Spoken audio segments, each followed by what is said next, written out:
One of the truly amazing things that I found in collecting is how much stuff you can stuff into a closet. This is one of the closets where I keep some of my 12-inch items. There's everything from vehicles and figures. On the left-hand side there you'll see boxes where I put the vintage 12-inch figures. And that goes, it's double deep in there. I don't know, where are we? We're in the kitchen. We've just pulled the stuff, my son and Chad and a friend of mine, we just pulled the stuff out of the closet that we were just in. And this is what was in there. This is some of what was in there anyway. Here we have figures from Spain, two here they're both from England. And then various card backs from around the world with mostly carded accessories. On this side over here, we have figures from, on this side here is Argentina, actually Uruguay at the very end, then Argentina. Again, some various card backs. There's, from Japan and from Italy, from Argentina, from the US. That one, the Group Action Joe, of course, is from France.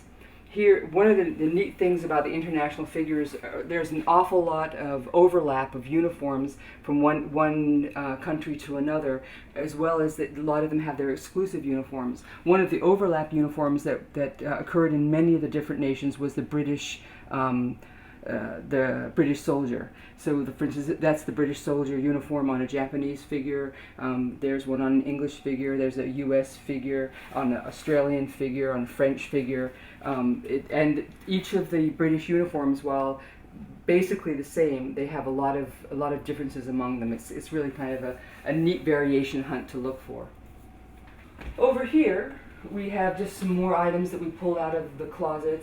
It's just sort of a random sampling of different vehicles and, well, actually most of here are vehicles and play sets. The box figures are not in this setup. We might be able to get to those later. But this is from Japan, this is from Germany, this is from the US. These are actually kind of interesting for the 3 3/4 inch collector, because although these are 12-inch vehicles, these are, they turn into their backpack, action backpacks. So here you have, here's the sail boat in the backpack form, and here it is in its vehicle form. And the 12-inch Adventure Joes wore these on their back. Here's the same thing. Here's a little the car, and here it is in its backpack form. But they strap it onto the back, and then here it is in its vehicle form. And so the action backpacks from the Aire series were influenced by these, obviously, very definitely, in fact. This one here is a British space, both of these are British space vehicles from the Action Man line.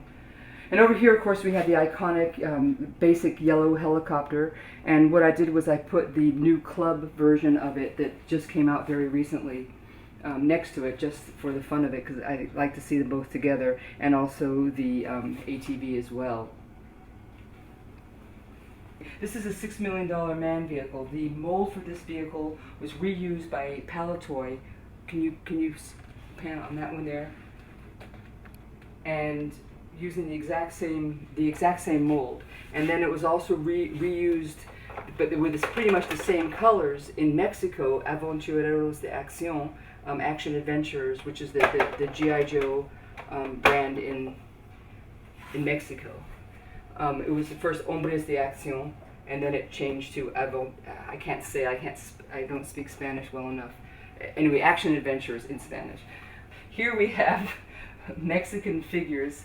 Some of them have just absolutely astonishingly wonderful uniforms. I really, really love these. Some of you who are familiar with the US line will notice some really interesting variations.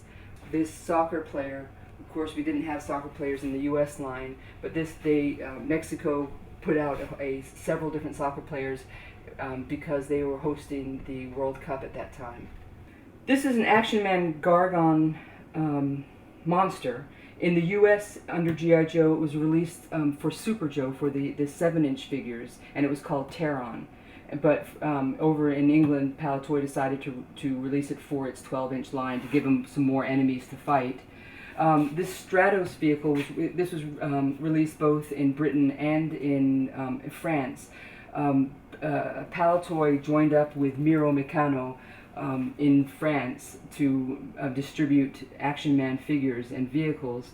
And Miro Meccano is the same company that makes erector type sets, metal sets. So this vehicle actually is made out of metal and not plastic, and it's actually a really neat sci-fi vehicle. And it actually goes. It's battery operated. And here we have some bodies, just to show that the body construction and the evolution of them in different countries. These right here, what I did was I made nation tags for them, so that way it's nice and easy for me to remember which ones are which, because my memory's going. Anyway, so these guys here, these are obviously from the U.S. There are lots of variations of the painted head figure, but these are just sort of the basic changes.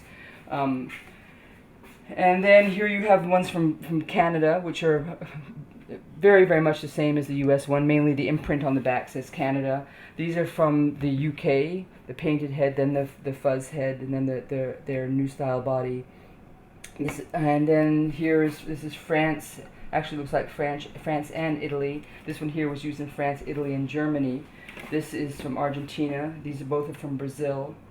These are Mexican figures. Mexican figures really very different than their U.S. counterparts, in that I didn't show you over there. I forgot to put out a U.S. talking figure, and this is the chest from the talking figure that they used in Mexico. However, there's no talking mechanism in these two, and also their heads are very, very different than the usual G.I. Joe head. In fact, some people call these the drunk G.I. Joes because they have a sort of an odd look to them. And then these are from Spain. And the figures from Spain are some of my favorites because they're the most robust. I don't think I've ever found a broken figure from Spain, whereas all the other figures I find broken all the time.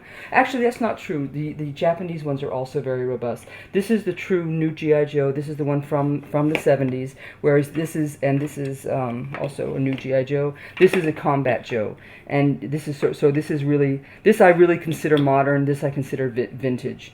I shouldn't really say modern. It's sort of in between. It's a transition between the modern and the vintage. And then this is the Cyber Joe, which was the robot line made by Takara using the exact same body mold as the original Joes. They even say Hasbro on the back. Capture Copter, the black helicopters over there that were based on basically based on that yellow all-purpose helicopter.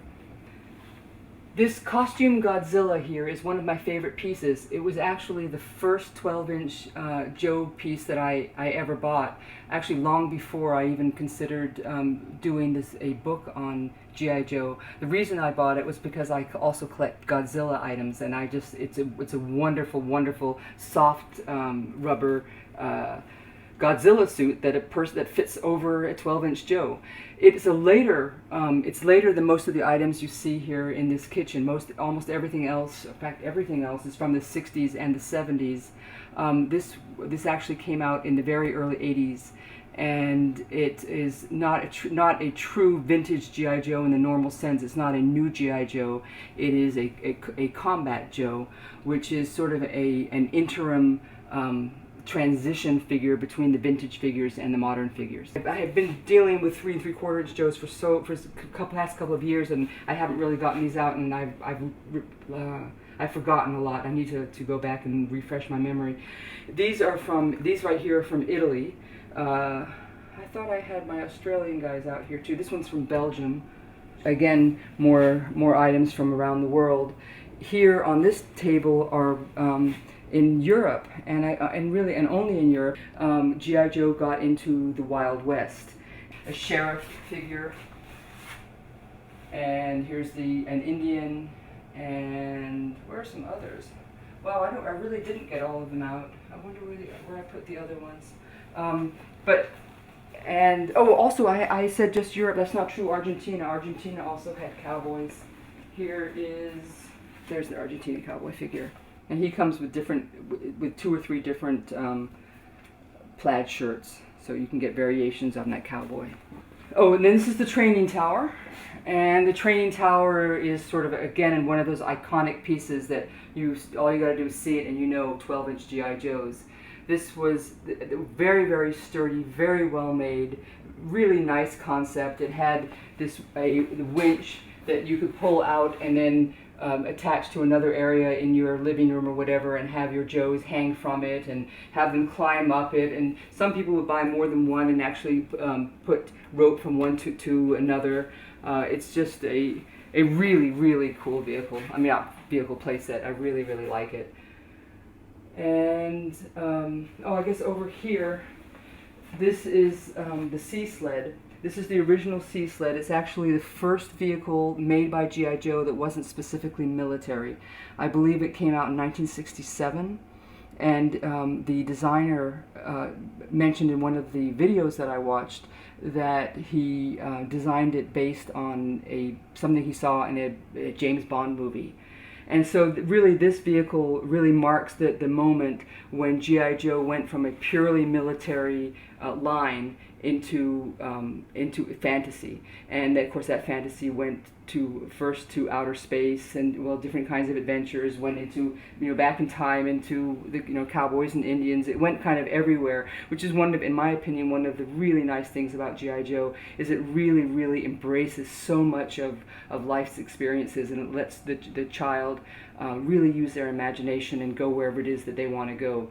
This vehicle here is a later version of it. It's obviously it says the Adventure Team, and then this this one here is Comandos Emaçao. This is the Brazilian version, and the Brazilian version came with the brown Stingray, which is the only place you can get the brown Stingray. The U.S. Stingray is gray.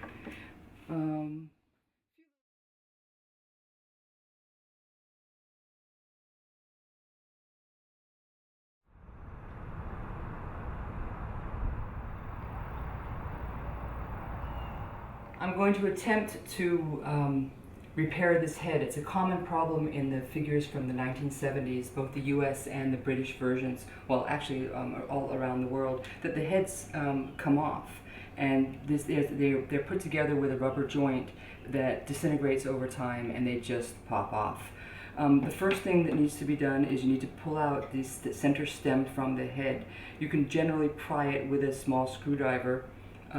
You have to be careful a little bit because sometimes you can blemish it. There may be other ways to pull it out. That's the way I always pull it out. So the stem goes in here, and then you pull it out. Once you have the stem out, very often this piece already broke off completely from the bottom. But if it didn't break off from the bottom, you actually need to get rid of it because you need to be able to get inside the chest there. Now I pulled that off. Now we have the original piece that held it together. This was actually up inside the head. It completely broke off, and now it's gone, and we just leave that alone. People use different material. I use what do you call it? I guess banded elastic screwdriver, and out you go. I haven't done this in a while, but I hope I can remember how to do it. And then you just take a piece and cut it. I usually use a lot more than I really need because it's easier to work with. And then, however, there's a piece of plastic that goes across here that these two halves of the chest were glued together, and there's a peg. So what I'm doing is I'm putting it down past the peg, and now I've got to bring it back up around the peg. In order to do that, I just made a wire with a little hook on it, and I go down inside here, and I wait until I find it and fish it out. Sometimes it comes very, very quickly. Sometimes you have to mess around a little until you can find let me put a little more inside there. There we go. And here comes the elastic. So now I have it wrapped around the peg inside. So then what you do is you want to thread it through the stem that goes inside the head. And you just put this up here through here, and now you have both. But of course now you don't want these to go back down, so what you have to do is you pull really, really tight, because you want a nice tight fit. When the head's on there, you want the head to be nice and tight, and you want a big enough knot so that the knot doesn't go through the hole. So you have to do it several times to make it big enough. And there, I'm going to do it a few more times. Still have room. Oh, that's about all the room I have. Then you cut the pieces you don't need. There we go. And voila! You have a head on figure. Now that his head is back on, I'm going to dress the guy. As many of you may know, these vintage rubber suits have a tendency to disintegrate pretty badly. In fact, it's really, really nice when you can find, this one here has already got some brown spots on it, but it's, at least it's not cracked, it's nice and flexible. He used to have one on him, but I had him on display for several years, and over the years, it turned very, very brown and cracked. In fact, on his neck you can see where some of it actually, the rubber adhered to his skin. Sometimes, actually, I've seen them that adhere so badly to the skin that the doll can't be saved. Oh, I shouldn't say doll, sorry, action figure can't be saved. But anyway, one of the things that I noticed on the ones that I had that were, the suits had really, really gone bad, is that I had not used talcum powder when putting them on. So I don't know if talcum powder helps, but it helps to put them on, and since my previous figures disintegrated not having talcum powder, I'm just going to hope that they give some, I don't know, some protection, some help. I may be fooling myself, but I don't want this one to have the same fate that my last one had. I was very, very happy to find this, and I want it to be preserved for more years to come. There, so put a generous amount. Don't worry about getting it on the outside. It comes off very, very easily. See how nicely it slides? It just goes right up on. I mean, that's just, without talcum powder, sometimes you really have to struggle to get it on. And I was trying to be a purist before, which is why I didn't use talcum powder, but I really should have. It really works much, much better. Mainly you want to get it into the arms, and in this arm here, and put it all over, and then get rid of the excess. It should go on pretty. He's got big hands. There we go, but it still works. He now has his suit on him. These really were well-made suits, and when you think about it, these were back from, this suit here was from the 70s. This is like 30 years old, more than 30 years old, this suit. And I'm also going to put talcum powder just at the base of this one. Now these sometimes, oh see, this is already, it started to come together. It started to melt a little bit right here. Oh darn, I hope I'm not going to break it. Oh, let me see if I can pull that apart without breaking it. Because these can stand the test of time a little bit, but they do have their limits. I think it's going to work. Yeah, it is. Okay, good. I got it on him. These have stretched a little bit, and next time I decide to work on a project, I will shorten these straps. For right now, I have a little trick. When the straps that I've stretched out, I actually wrap them around the tank, and it seems to put the tank at a better. There. See, that keeps the tank up where it's supposed to be. See, this one is also stretched out.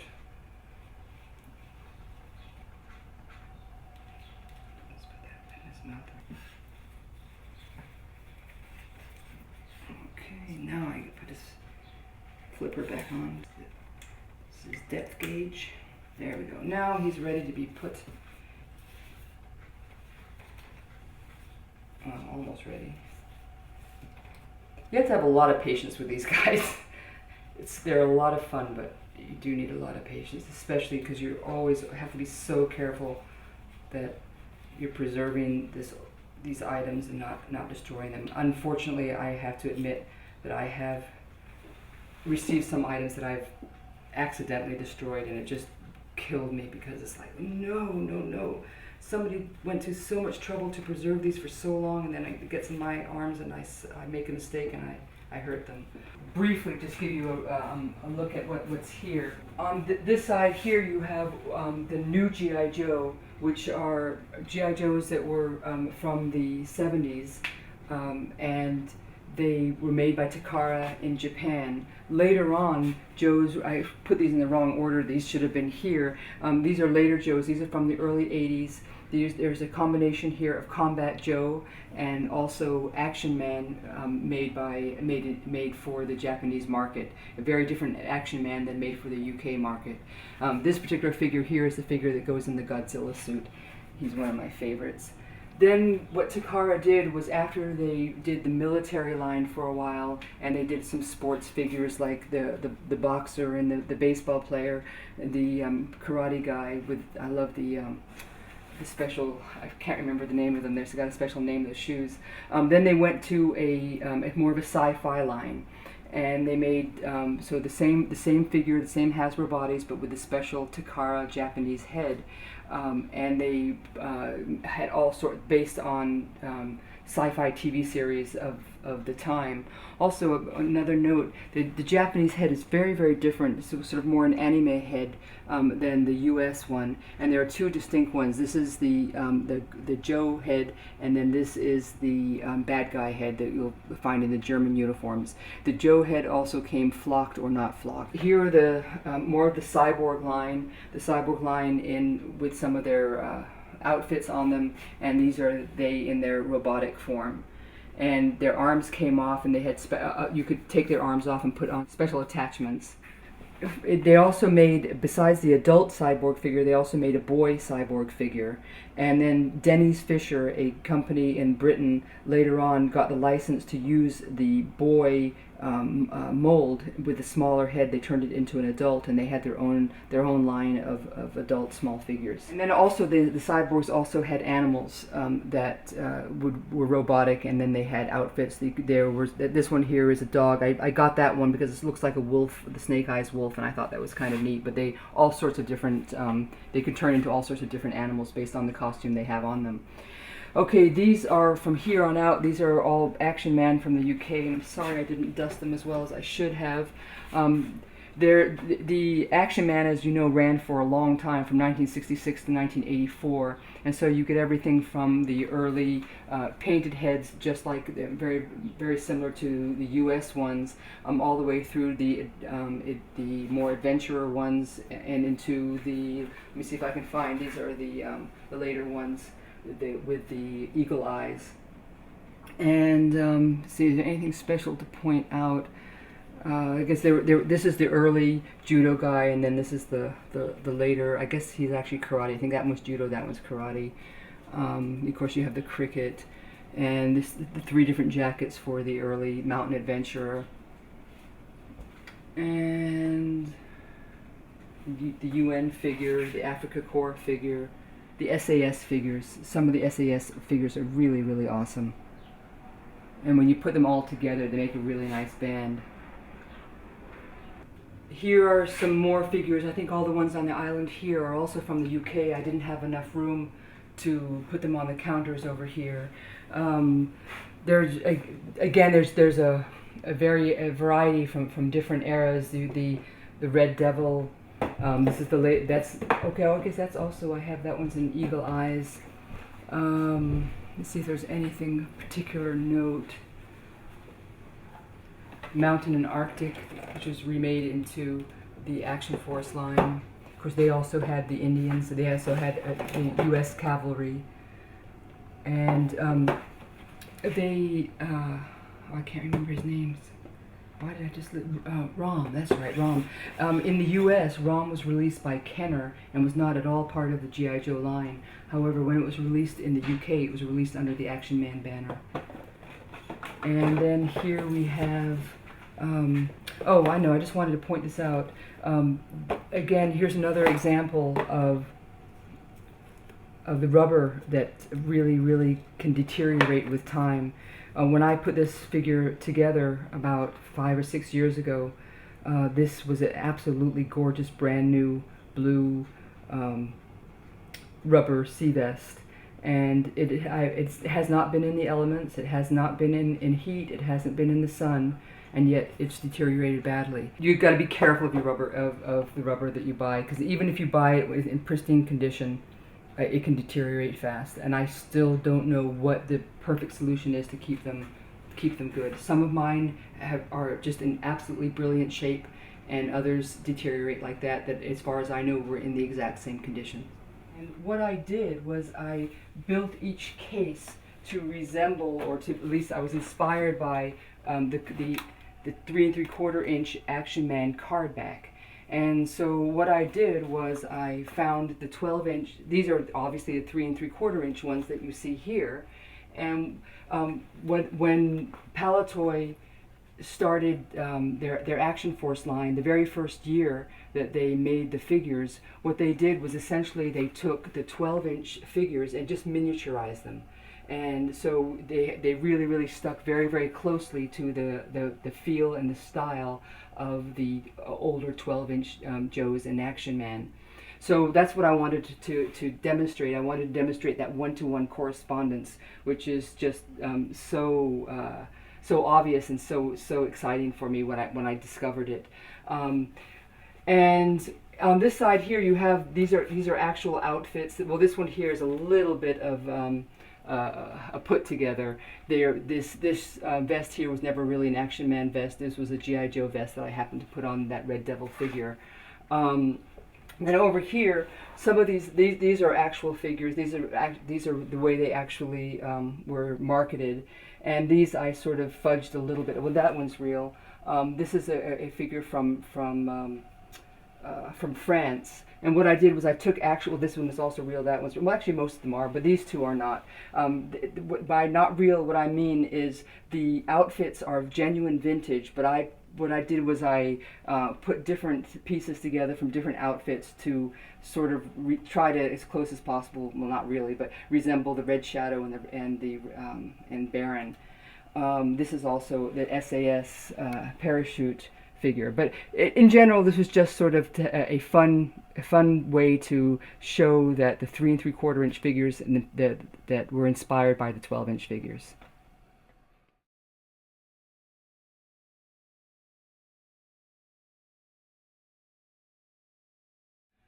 Okay, here is my 12-inch US vintage collection. I try to get good examples of most of the different eras. The figures up here, up to here for Britain, and here, these are the Space Explorers. The Space Explorer, the US Space Explorer is the one on the left. These are the two variations that were available with Action Man. As you notice, they have the bright orange with them. It's a very noticeable difference from the US version. Here are some of the 70s Adventure Team. Many of the sets on the two bottom shelves came with comics, and you may be able to see there's a comic behind each one of them. I was hoping to be able to display them so that the comic would show up a lot better than it does, but they were too crowded. It wasn't possible. But that was my hope. I really wanted to see those comics. Okay, these figures here are from the 60s. These are some of the originals. The original Combat Army, of course the nurse, and then you have the cadets. Here's the cadet from West Point. There's from Annapolis, and there should be a midshipman somewhere. Where is he? There he is. There's the midshipman. And then you can really tell the difference between the painted heads from the 60s and the flocked head figures from the 70s. And these are some of the very later sets. It's been a while since I have messed with these, and it's actually kind of exciting for me to see them because I've almost forgot what was there. I've had this covered up with a white sheet as I photograph the 3 3/4 inch for the book that I'm working on. And I put these sets together a few years ago, and once I covered it up, I guess they've been actually behind a sheet for 2 years, and so it's like I get to say hello. It's kind of nice. I really fell in love with these figures when I was working on the 12-inch vintage. It was one of my favorite collecting times of all. I was just blown away by the quality of them. They're very different than the modern figures, than today's super articulated, really well done figures. But for the time, there's something about just holding one in your hand, the weight of it, the quality of it, that just is really inspirational. Here is a wardrobe that houses most of the rest of my vintage figures. These particular figures are from France. France are in the top two shelves, and from Germany, the bottom two shelves. And both France, with COLLECTABLE, and Germany by Schildkraut, made some really interesting innovations to the outfits that Joes wore. Of course, one of the neat things they did was design uniforms that were sort of specific for their country. For instance, here's a French Republican Guard, and here are the gendarmes also from France, obviously. Okay, here, this figure here is an Israeli figure made for the French market. Here's an Africa Corps figure. They did their Captain Cosmos. Can you see Captain Cosmos there? Was their version of the Space Force, very much like the Palatoy figures from the UK. Then down here, the German figures. These are German border guards. They had a West Point figure, as well as Annapolis and the Air Force Academy. And then most of their military uniforms, in order to market them in the UK, they had to put them under the umbrella of the UN. So if it's specifically a military uniform, they'll have a UN band and often a UN cap to denote it as for the United Nations. And then there's a hunter figure that's a hunter, not an adventure hunter, but a regular hunter. This is my another one of my closets where I keep vintage items, a vintage 12-inch and the Super Joe at 7-inch. Although the Super Joe items also across the world had other names in some cases. So there are a few modern items in here as well. Maybe of interest to the vintage 3 3/4-inch collector. Okay, a DeSimone 12-inch. These are DeSimone 12-inch convention items. But then you also have the 12-inch Lady J, which is actually she was based on the same body as Natalie, and Natalie is one of the figures from this the 2010 collection that was made into a 3 3/4-inch figure. So she even still has, I mean, the arms, they kept the same gloves. Those were Natalie's gloves. They kept them for Lady J. You also have the Gung Ho convention figure. It's done with a Hall of Fame body, of course. I have these loose out in the garage. We'll look at those a little while later. These are the 12-inch figures made in Brazil for Comando Semaçao. These are also based loosely on the Hall of Fame line of figures, but done for the Brazilian market. So it says G.I.JOE Falcon on what would have been the Storm Shadow. This is their Inimigo Cobra. This is a Destro figure. There he is boxed. There's the Dragão Negro boxed. And then they had an Ace figure that they had as their pilot. And then this is essentially would be a grunt figure, Soldado. And then they changed their box, and then this is the same figure as Destro, but recolored for just called the Enemy. And then this is the Ace recolored, and then this is the Grunt recolored. And then here you have some of the 7-inch Super Joe figures, but you also have some of the incarnations of 7-inch Joe body types that were released in France and in Italy. And also in Mexico. I'll give you a good example of the difference between a Mexican one. Sorry to have my back to you. My Mexican one and a U.S. version.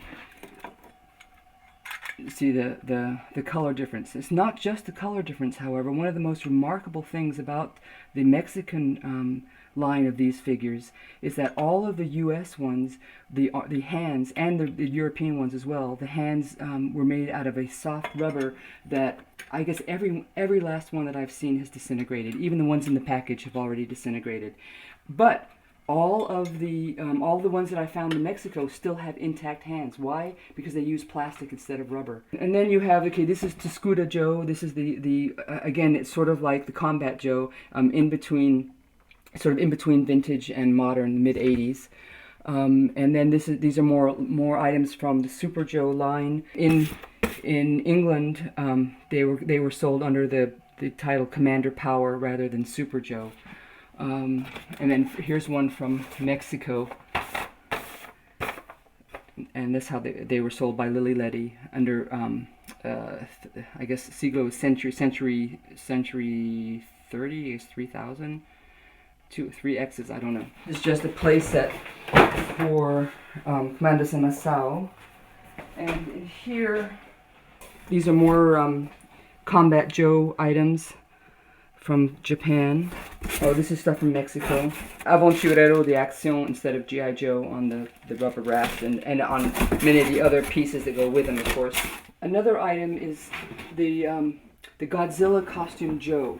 You could get him in two ways. You could get just the costume, and that the box looks like this with no picture on the front. Or you could get it with the figure. And if you get it with the figure, the box is exactly the same, except for there's a sticker on the front with a picture of the actual costume and the figure. Well, I won't put it on now, but then normally his head, actually you're supposed to take the head off, pop the head off, and put this on. I like having him peer out of there. And then his hands, the hands of the Joe, of course, pop out, and you just pop the Godzilla hands right back in. And then the way you put him in is you take this off, and there's a zipper in the back where you put the figure. The figure that actually goes with this I have in one of my display boxes. Some people think that the Takara Godzilla is this one here, and this is their much later series. It says Medicom, which came out of Takara. It's the Real Action Hero series. It's a much cheaper version of Godzilla. Here are the two together. Okay. It's really soft rubber. So this is the Combat Joe, and then this is the Medicom. We're now in my garage, in one part of the garage where I keep a bunch of extra pieces that some of them are 12-inch, and some of them are vintage 12-inch, and some of them are 3 3/4-inch extras.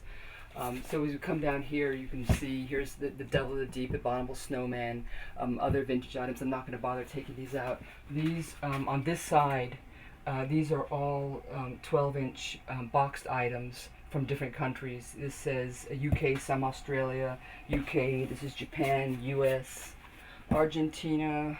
Here's the Intruder from Britain, and other Action Man items. Again, all sorts of vintage accessories, vintage packs, Mission Sabotage.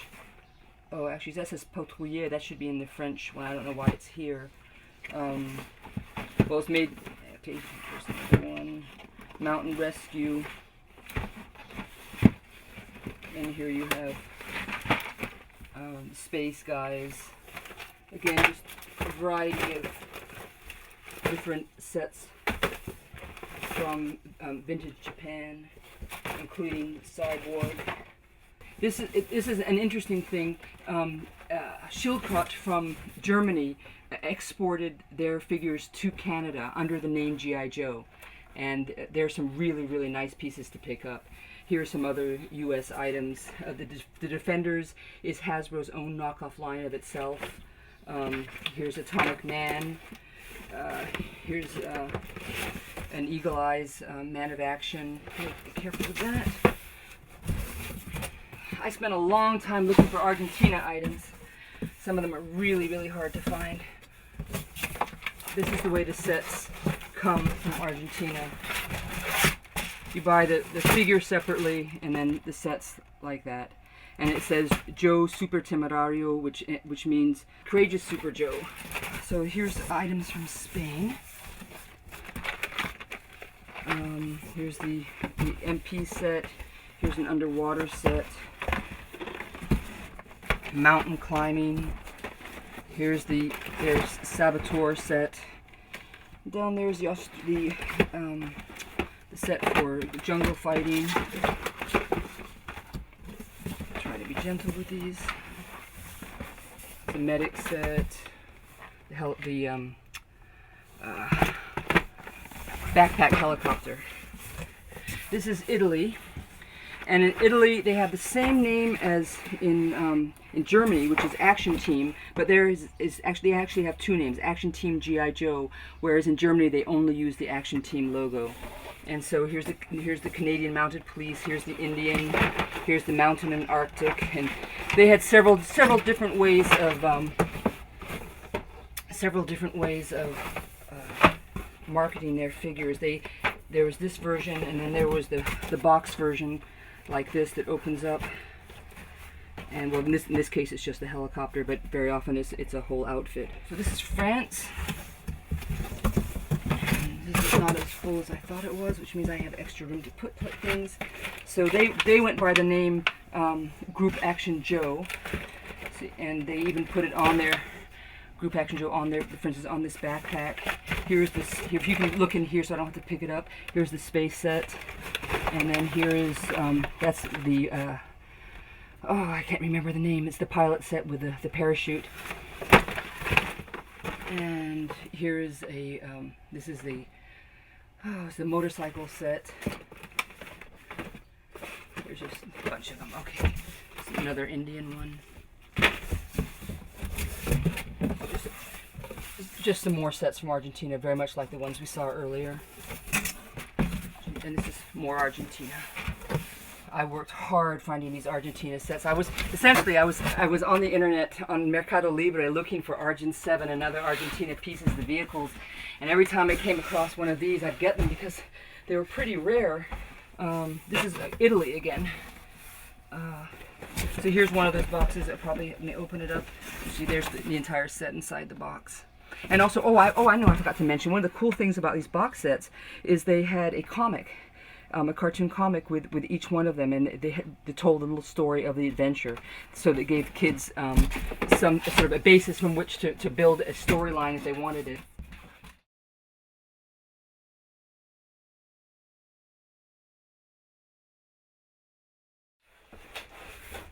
And this is, this is the box to the space shuttle complex, the Defiant, that I put here because I didn't want it. I mean, it's nice to have the outer box for the Defiant, but as far as display, it doesn't. I don't like it as a display item. This looks like mostly action. No, so here's the Intruder Action Man, which is again, this is the first bad guy ever introduced for G.I. Joe.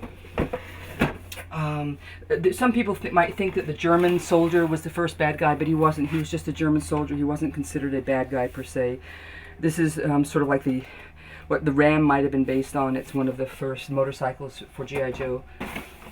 Some of them will be empty boxes because I've opened them up and put them on display. Some of them are full. This looks like a, wow, yeah. These are from different countries. All right, that's from Japan. Those are both from Japan.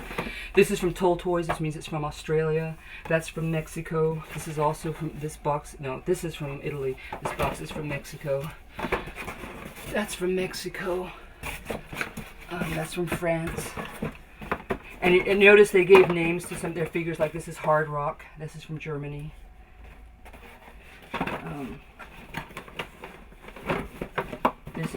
We saw the Atomic Man earlier, and this is the U.S. version. This is how Atomic Man was sold in England for Palatoy. Oh, and here's Tom Stone. This is the black figure in camo with a beret, which to me looks a lot like Stalker. He's actually sold in two different boxes. You can get him in either box type. Let's see what I got here. Okay, here is, that's a Spelunker, a cave dweller set, or not cave dweller, but cave adventure set. And then here's a UN team set from Germany. There's another version of the helicopter turbo. They call it the turbo lifter in this case. Okay, what I just went through a few minutes ago were the boxes of items that were vintage, mostly from the 1960s and 70s, a few from the very, very early 80s, but most from the 60s and 70s. And here, in this area here, I'm keeping the 12-inch that started with the Hall of Fame on. I I got them from around the world, most of them, however, from the U.S. So we'll take this one here. For instance, I just noticed That's Stalker, as he was distributed in the UK under the Action Man name. This is Snake Eyes, and in Canada he had both the name Snake Eyes and Zorro, which I always thought was fascinating that for some reason Canada decided to call Snake Eyes Zorro. What I did was, these are all of these bins are, there's a complete and 100% complete collection of all 12-inch figures released by Hasbro that were either completely or loosely based on the A Real American Hero line. I do have some others as well, some of the more traditional types, but what I was really interested in were the kind that those figures that were released for kids to play with using the storyline of G.I. Joe that we all know and love. Also, I love outer space, so when I find outer spacing like this Apollo guy, I think is awesome. It's just gorgeous.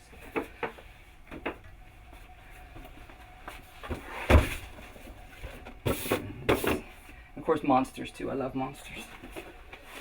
This is a giant, most of you have probably seen this. This is kind of neat. It's a giant comic book. Super size.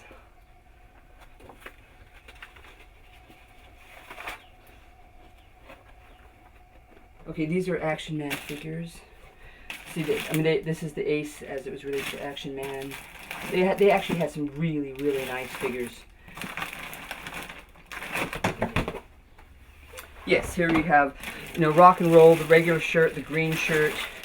Here we have a grunt. Oh, that's right. No, this is Duke. This one's the camo Duke, camo Roadblock. There's Destro. These are all uniform sets. Playset accessory sets, and of course also bunches of figures. There's let's go. They're also including Street Fighter. Oh, it's including, this is the mail away Coltons, and so here's one of the mail away Coltons as it came. They came in lots of different hair colors. Oh, this is vehicles that go with the 12-inch. This is more, let me see if I can open that, more stuff that's more boxed items. These are what, from 2002? 2003. These are from 2003. And again, with these I decided to army build. So the Crimson Guards, I want to do some really neat dioramas with them. You got here. And then you have the bats. Come on, bats. So if you put a few bats together, in fact, you know what? I meant to buy to get more bats. I should have. I really kind of like the way they look. And scorpion figures, Spirit. Oh, here's another bat. Just gung ho, a bunch of them. Okay, so let me put these guys here back, and I'm not gonna do anymore. You can just sort of see there are more bins of them, and some of them stuff is packed and some of it's loose. And here we have the more recent 12-inch figures done by Sideshow, licensed by Hasbro. They're much more defined and more realistic in terms of articulation and a lot of their accessories than any of the modern G.I. Joes that Hasbro put out for the Real American Hero line. A lot of them are actually pretty exciting. I think the Snake Eyes is awesome. The Storm Shadow, I sort of feel a little half and half on him, but Cobra Commanders I think are great, both the Crimson and the initial blue one. But anyway, here they are, and there, as you notice, some of them, there are two of them. There's like 2 Dukes, 2 Cobra Commanders, 2 Storm Shadows, because with some of the figures they did a regular version and a version with some exclusive item. One of the things I've done in trying to gather the information that I need to make this set of books that I'm working on as accurate as possible is I've gathered as much paperwork information, including books written by other people, information from catalogs, magazines, news articles, and also general history. What's on this shelf up here is all the work that I've gathered, trying to really get down the nitty-gritty of how the term G.I. Joe came to be, the full history of both G.I. Joe and G.I. and Joe. This all here represents actually only a few pages in my book, but it took a long time to gather the information. And then all of these are well, for the most part, they're all books on either G.I. Joe or G.I. Joe's incarnation internationally, Action Man or Guyper Man, Action Joe, etc. Some of them are really, really great volumes. I've learned so much from reading them. I really, really owe a lot to people who have really been committed to this hobby. These are G.I. Joe ads from what was actually available, when it was available, the kinds of pricing, how they marketed. And so since 1982, I've been gathering this information, and I've got tons of it actually, and it's really a lot of fun to go through as well. As many of you know, if you get Action Figure News and Toy Review, Lee's Action Figure Magazine, they started doing these files. They publish the vehicle, the driver, the information on it. So these, I've been keeping these also religiously, and it's just also a wealth of information. It's just so wonderful that so many people have done this. These are Tomart's, guys. Also, I put these by year, but these reference guides, you can get these on eBay. You can either get them in the magazine or get them in eBay, and they cover different, whether it's vehicles or, okay, this is, okay, what is it? Okay, yeah, these are carded figures and loose figures together.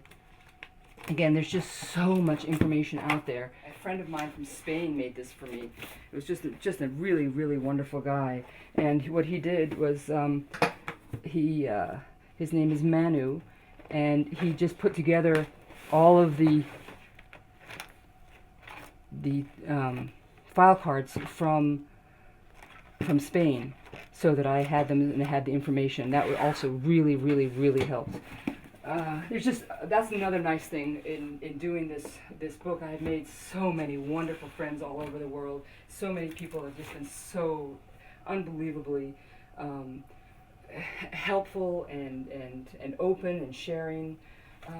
These are done through Blood for the Baron and Jamar Miller, and Jim and many of the other guys there have been working on these books where they've colorized the Action Force comics. There are also several books that were released overseas. For instance, this is a book from Japan, and it's just a children's book, but it's of course I can't read it. I don't know Japanese, but it's fun to look at the pictures and to see what was available over there. They're cardboard pages. They're actually kind of interesting.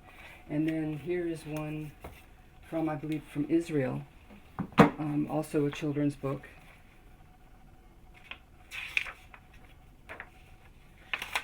To try to really get a handle on how G.I. Joe was distributed and what was distributed and when. I went about finding the retailer catalogs. These are from the 70s. I'll just go ahead and show you some of them, the insides of them. You can see why they're such an invaluable resource. Not only are they great pictures and really show what the Hasbro was selling to the retailers. These are the actual catalogs that the store owners or buyers got to decide what to order for their stores. But so not only do you get the good information, but you also get a lot of the pictures were done as early mock-ups, sort of pre-release versions. For instance, this is a 1984 catalog, and you see that the retailer catalog shows the Vamp 2 in a much lighter color than the actual Vamp 2 was released, and this is actually much closer to the color that it was released later on as a mail-away. Here's an 86 Hasbro catalog. Sometimes these are a little pricey because gem collectors also go after them on eBay. Here you have, a small picture of the aircraft carrier, which generally means that the aircraft carrier was released a year before, so it'll be a larger picture in that year, or the year before that, whichever. And then here's the Terradrome, the Raven, nice picture of the Tomahawk, Havoc, the Triple T, the Conquest, Stun, Snowcat, Striker. Just really nice pictures and inspirational as well.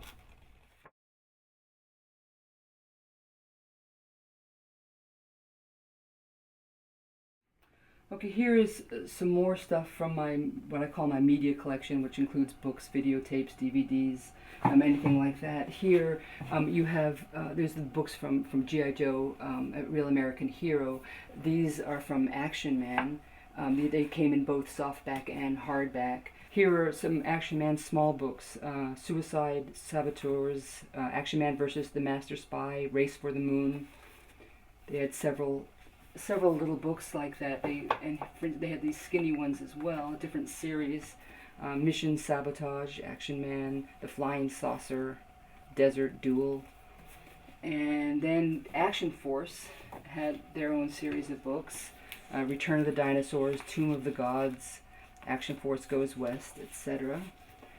And here you have, this one is another one from Japan. Again, I wish I could read it, but I can't. It's combination, like there's Storm Shadow dossiers and stories. Okay, I think I just saw the vamp there. There's Torch, Stinger, and again, I wish one day that I could, someone who spoke Japanese could let me know exactly what they're, how they put this together. The Fact and Yearbook, which is a really handy little book that Hasbro actually put out. And then of course you got all the tapes. And some of the ones, especially from Europe, are really exciting. To hear G.I. Joe, the songs that were made for G.I. Joe in French are completely different. Even the tunes are different than what we have here in the for the U.S. versions. Here's a little Action Force mini notebook. I think that's cute. And then some of the books actually came with tapes as well.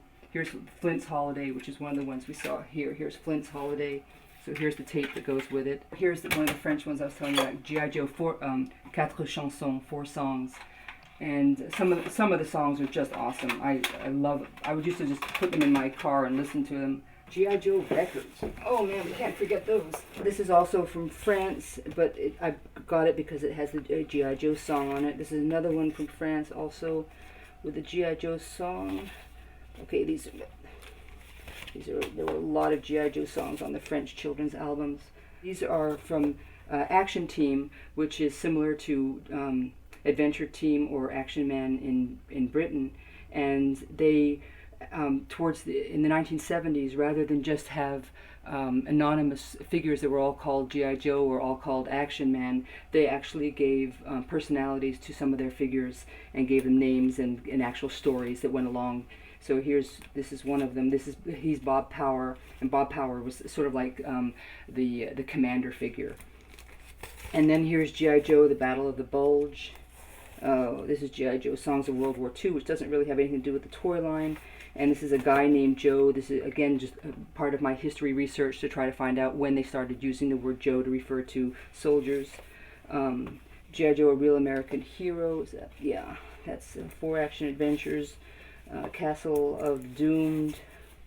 Another French hit parade. Here's another Castle of Doomed, and this is one that hasn't been opened. And here is Arise, Serpentor, Arise. There's another G.I. Joe one from Germany. And then here is The Adventures of G.I. Joe, The Secret of Mummy's Tomb. These are 12-inch stories. Here are a bunch of G.I. Joe VHS and DVDs. This one here, for instance, these two here are both from Brazil, Comandos Emassao. This one here is also from Brazil. It was later, it was under G.I. Joe, but it was dubbed into Portuguese. These are in Spanish. These were released mostly in Mexico. You can see Action Force. These are from the UK. These right here are from Poland. There's just some from a little bit of everywhere. Whenever I was lucky enough to find some, I would pick them up. PlayStation 2 and PlayStation 3, I guess they're different. Xbox, Wii, etc. So I try to pick up the newer ones and the older ones. Here's a one. I think this one was from, okay, Cobra Strike. This is Atari. Actually, Action Force Atari. This one is the Commodore 64. I thought that was Commodore 64. It took me a long time to find this one in a nice box. Nintendo, etc. So I try to also pick up the games. Not that I play them, These right here, you'll recognize them as the G.I. Joe cartoon series. They were released in, these are on VHS big box. These are the beta big box.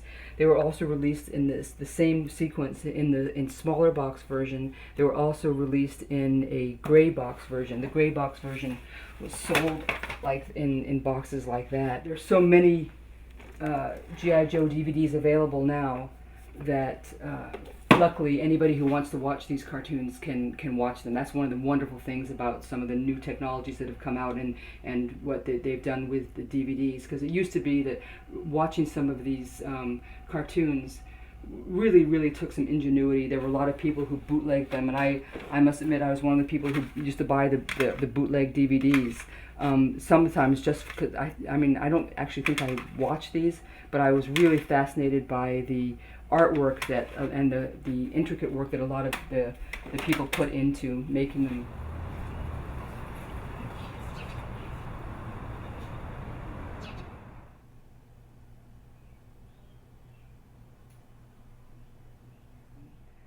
G.I. Joe, as you can see if you pan here a little bit, is right now my collecting focus. I've been doing this for a lot of years now, too many years, I hate to admit. I was hoping this would be done many years ago, but it turned out that I was very naive and did not realize how many Joe items existed. And I'm not talking everything, I'm just talking figures and vehicles, because that's the focus of what I do. I'm trying to gather together as many figures and vehicles from the U.S. and all around the world to archive them, take pictures of them, and hopefully get them published, and so that other people can enjoy it, and I can share the information that I've gained. In order to do that, and to do it the way that I wanted to do it, it required actually gathering the items themselves, so that I could one, verify what sort of things came with what item, if there were any color variations, if there were whatever, not only the variations in the vehicle itself, but even possibly the blueprints or the driver that came with it. So I've spent quite a bit of time trying to gather these and get them together and compare. The way that I work, the way I try to put my book together is first gather information, second try to gather the item itself, 3 try to take photographs of it that show good detail, pictures of the, I'm going to talk mainly about vehicles because that's the book that I'm working on right now, the vehicles and the vehicle parts. And then once I have the pictures, I try to put them together, and I'll give you just some examples of what I'm doing. I assign them each a number. This is SV, stands for sub-vehicle, because the Locust is a sub-vehicle of the General. And so these are all pieces to the Locust, so they start off with the SV for sub-vehicle. And then these do not have an SV because these are the numbers of the actual General, pieces that go to the actual General itself. So here you have the battery case, then you have the wheels, and you have these parts. Just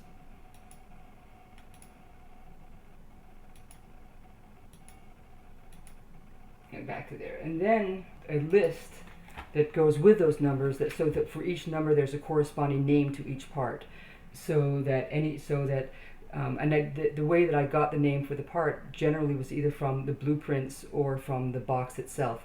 Most boxes will list the table, the contents within it, and so they'll list each piece, and so they give it a name. Doesn't always correspond one-to-one with the name that it's given in the blueprints, so sometimes I have to make a choice as to which name to give it. But in general, that's what I'm doing. When I first started this journey to write this book, my intent, my hope, was to be able to gather it all within one collection. 2 reasons for that.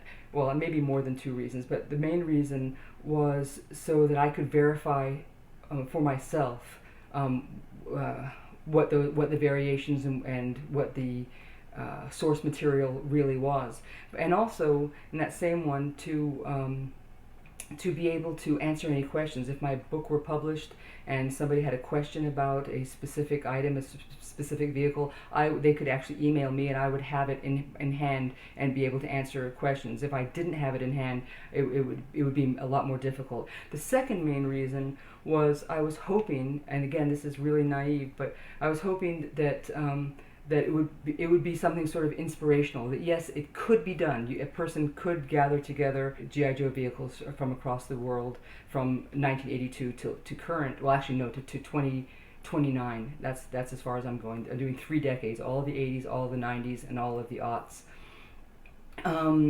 But at the time when I first started out, I had no idea of the quantity of items there were. So that's gone bye-bye. But because I started, I figured I would try to finish anyway, as close to it as I could get.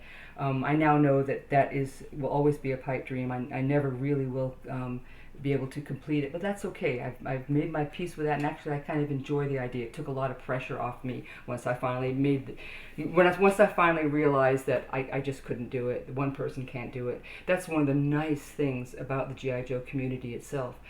Because there are so many people all around the world that are collecting, to be able to share, to help, to exchange information, it really has made putting this book together an absolute delight.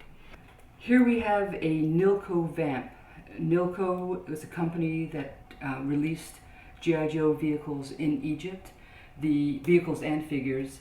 The toys themselves were made by Fun School in India, but were released in Egypt through this company that distributed them. They're quite scarce. I felt very lucky to find this vamp.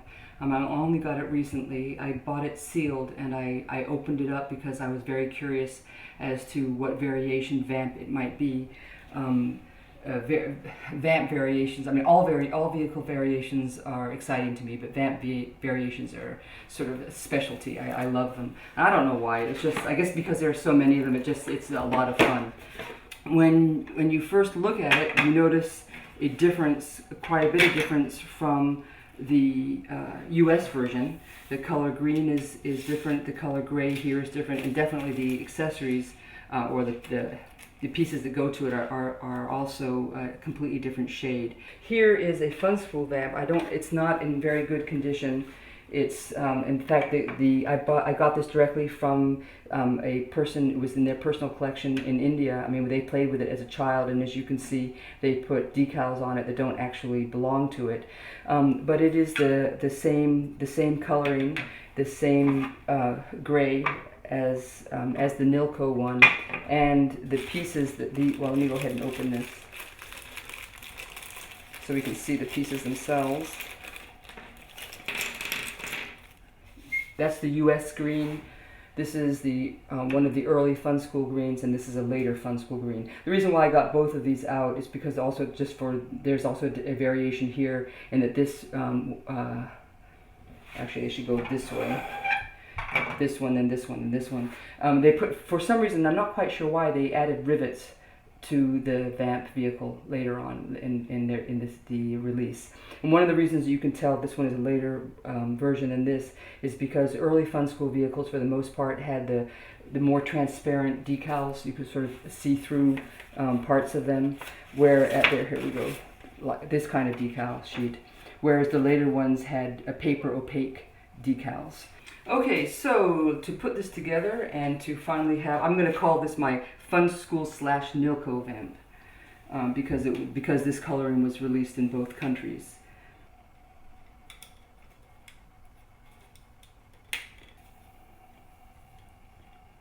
And so the steering wheel is on. There you go. And voila, we have a vamp. And oh, interestingly, this is gray here and black here. I hadn't noticed that. Wow. So rather than be the same color, they're two different colors. And here we have Fun School vamps 2 and 3, although I probably shouldn't give them a number. And then here's the US one for comparison.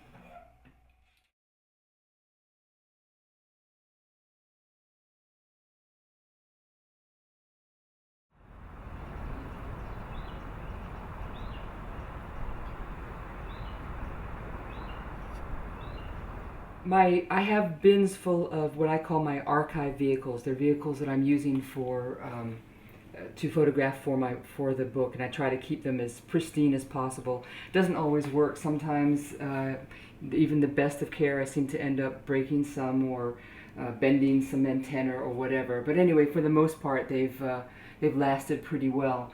What we tried to do was open up all of the bins, and I wanted my initial goal was to get all of the figures from the 80s, the 90s, and the aughts in this kitchen, but we didn't have enough room. But then we're going to do just the 80s and 90s, and didn't have enough room for that either. And so we went from all of the 80s and then up to 92. So I'm just going to show some of those vehicles here. We'll start. What we did essentially, we tried to keep the years as close together as possible.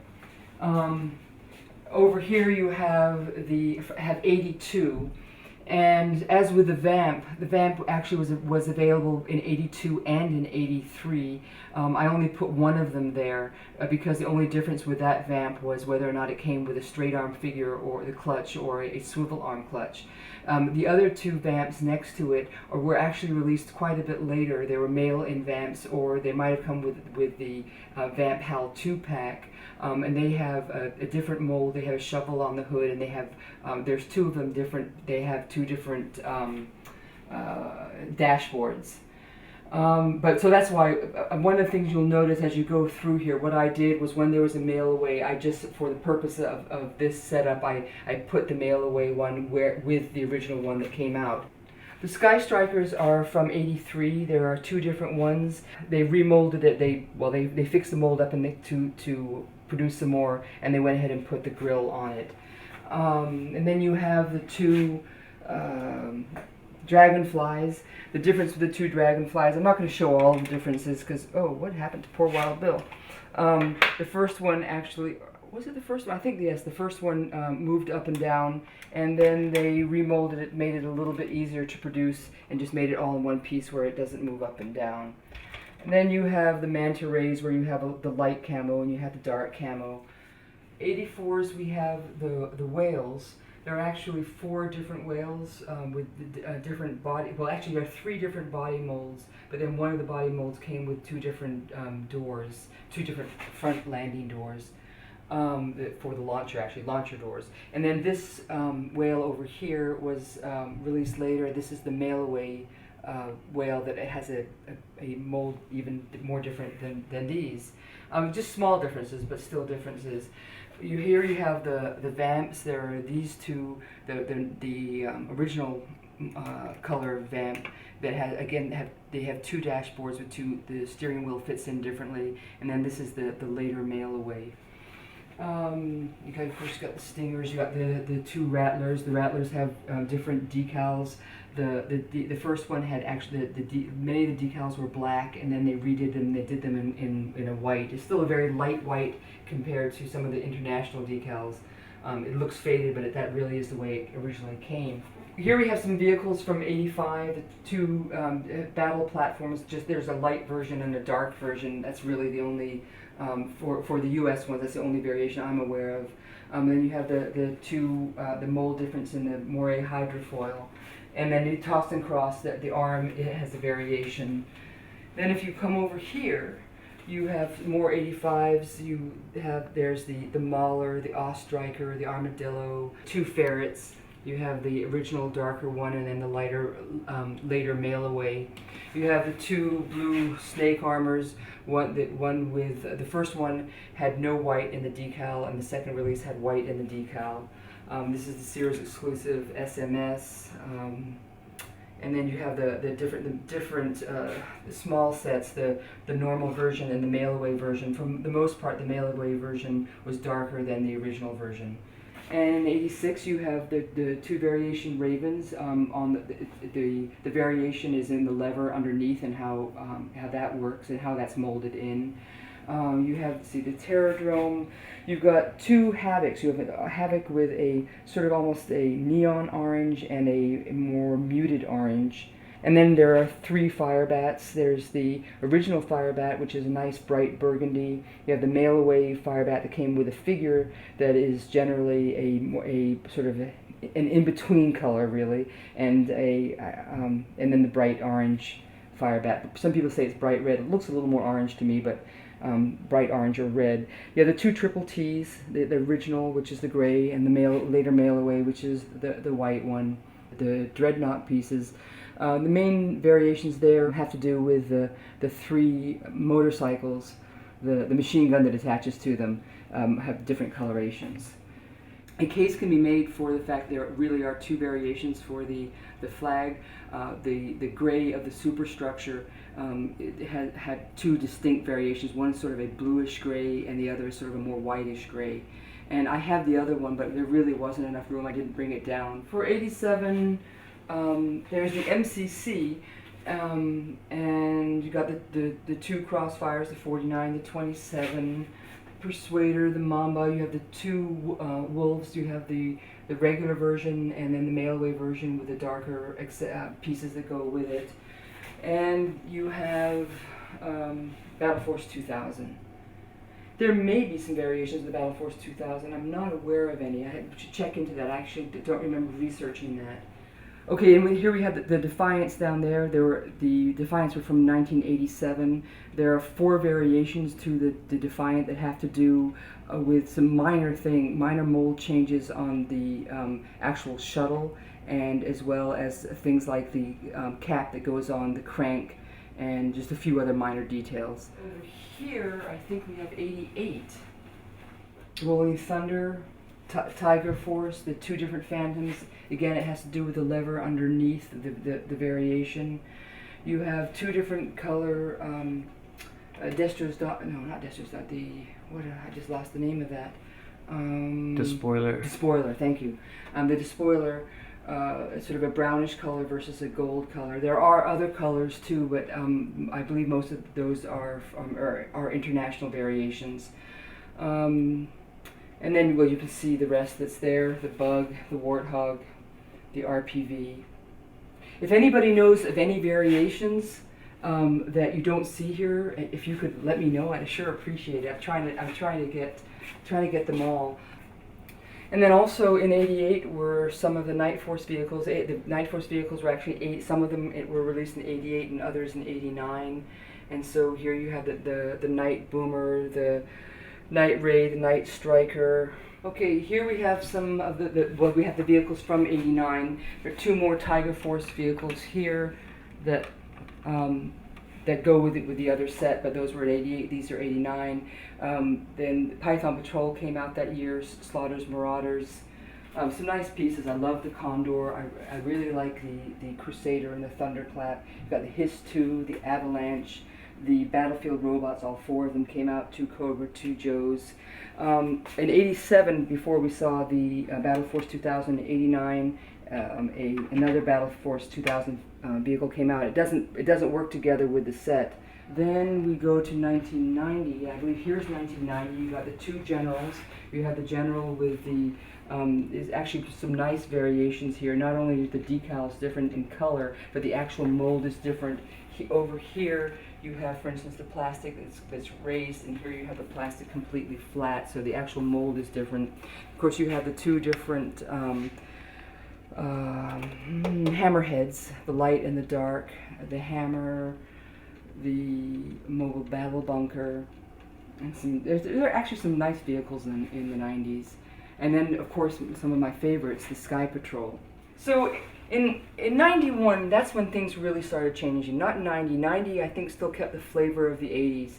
In 91, they really started going to the extreme in their colorations and becoming much brighter, much more neon.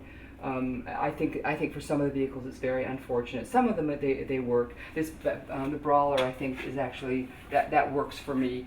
The Badger, even, these aren't real variations here. The 2 of them only came this way, and I think that we were just having some fun and made them all one color. There are prototype pictures of the Earthquake with a green bucket, and I was hoping that there was a variation with a green bucket. I've spent many years looking for one and haven't found one, or found anyone who has even seen one or can show me pictures. But if anybody has one with a green bucket, again, please do let me know, because that I would love to find one of those. You have the Toxo Lab. The Toxo Lab, again, that works okay in these colors. I think that's pretty awesome. And I actually even like the Eco Striker. Some of these other vehicles, I think are a little too colorful for my taste. I do like the fantasy aspect of G.I. Joe besides the military aspect, and I think with some of the vehicles, I think they did a great job. For instance, with the Hurricane, with the Condor, and I think that they kept it sort of in a subtle sci-fi fantasy realm. Here it looks like they went to a more, I don't know, what do you call it, a Crayola version of G.I. Joe. And I think that's it then for the vehicles that we were able to take out for this session.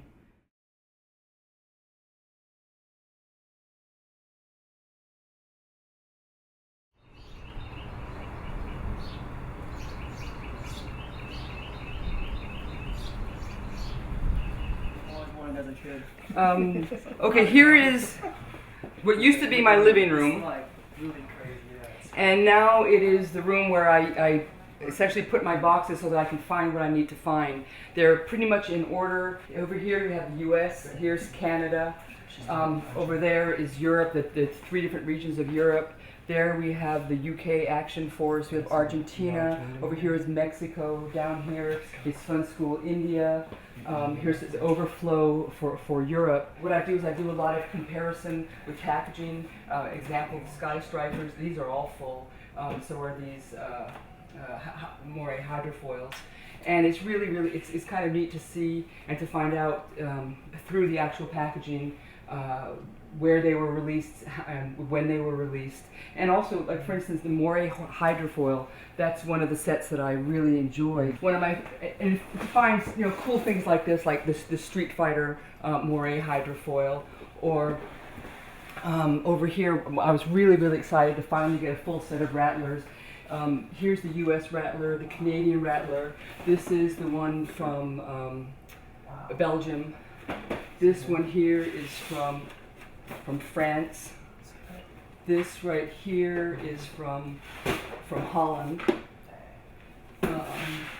This one here is from Canada. I mean, not from Canada, Japan. Sorry. This is from the UK. This one here is my utmost favorite, only because it was the most difficult to find, and when I finally got it, I felt like I had won the lottery. This is the Rattler from Mexico. Wow. I mean, it's just really hard to get. In fact, I've never seen another. This is the one from Argentina. I'm pretty sure that's it. Those are for the Rattlers around the world.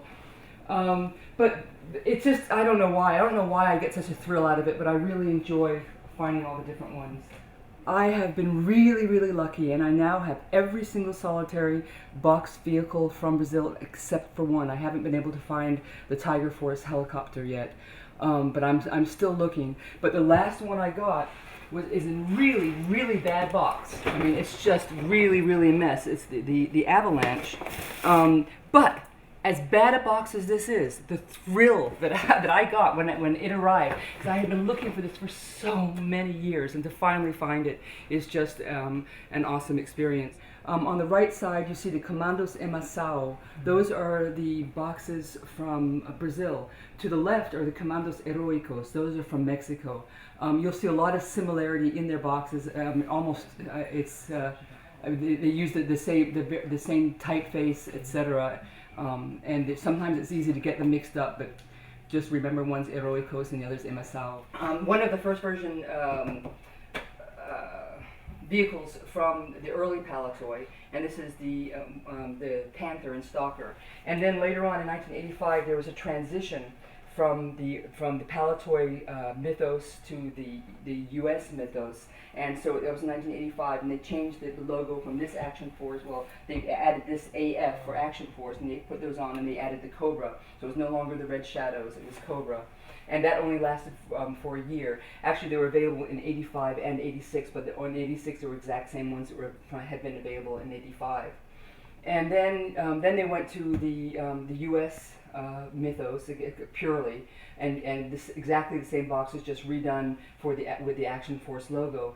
And those are from the UK. But then in 1990, they stopped using Action Force at all in their marketing, except for in some of the Nordic countries. So you'll see some of the later vehicles, the Wolf or the Crusader, with the Action Force logo on. They were never available like that in the UK. They were only available in Sweden, Finland, and other Nordic countries. When I'm working here, I've been setting up these tablets with all the different countries so that I can figure out the marketing schedules, essentially how they released and what they released exactly, and try to get the timing correct. Here you have all the Tomahawk, except for, like, for instance, this one here is here's Mexico, here's the UK, here's Belgium. Oh, the Brazilian one is up there on display. Okay, this is it used to be our dining room. It's now where I do my photography. Last night. Yeah, come on in. Last night, Chad and Colin and I, we set up all of my vintage vehicles from '82 to '92 in the kitchen, and so that's why we had to define. Normally they wouldn't be down here, but we brought them down to do that, and we haven't put them back up yet. Let me go ahead and turn this light on over here. Wow! I saw a collection of Pincher team in there. Gigantic G.I.JOE space shuttle. Yeah, that's huge. Yeah. Kids would love that. This is like one of like truly holy grail type things you want to get. Sorry, I said I've never even seen one before. That helps. Oh, baby. So in here we have the vintage U.S. stuff. On the top shelf there's some other not U.S., but most of it's from the U.S. Over on the right side there we have some bookcases or cases that I meant the Action Force to mimic the card back. Back here we have most of the books that I use that help give me information to find out, for research, to find out what I'm doing or what I need to do. And I've got lots of help from those books. They're really awesome. And these look like she just opened them out of the box from 1988. Or 87, that's when it came out, right? 87. Because the Airedevon was what, 85? I think so. I just remember my mother said, no, that's too big. You get the 83 HQ, and that's where you got to stop. I got to see these in a nice giant box of Toys R Us on the top shelf. Airedevon was 86, I think, because the USS flag was 85. Mm-hmm.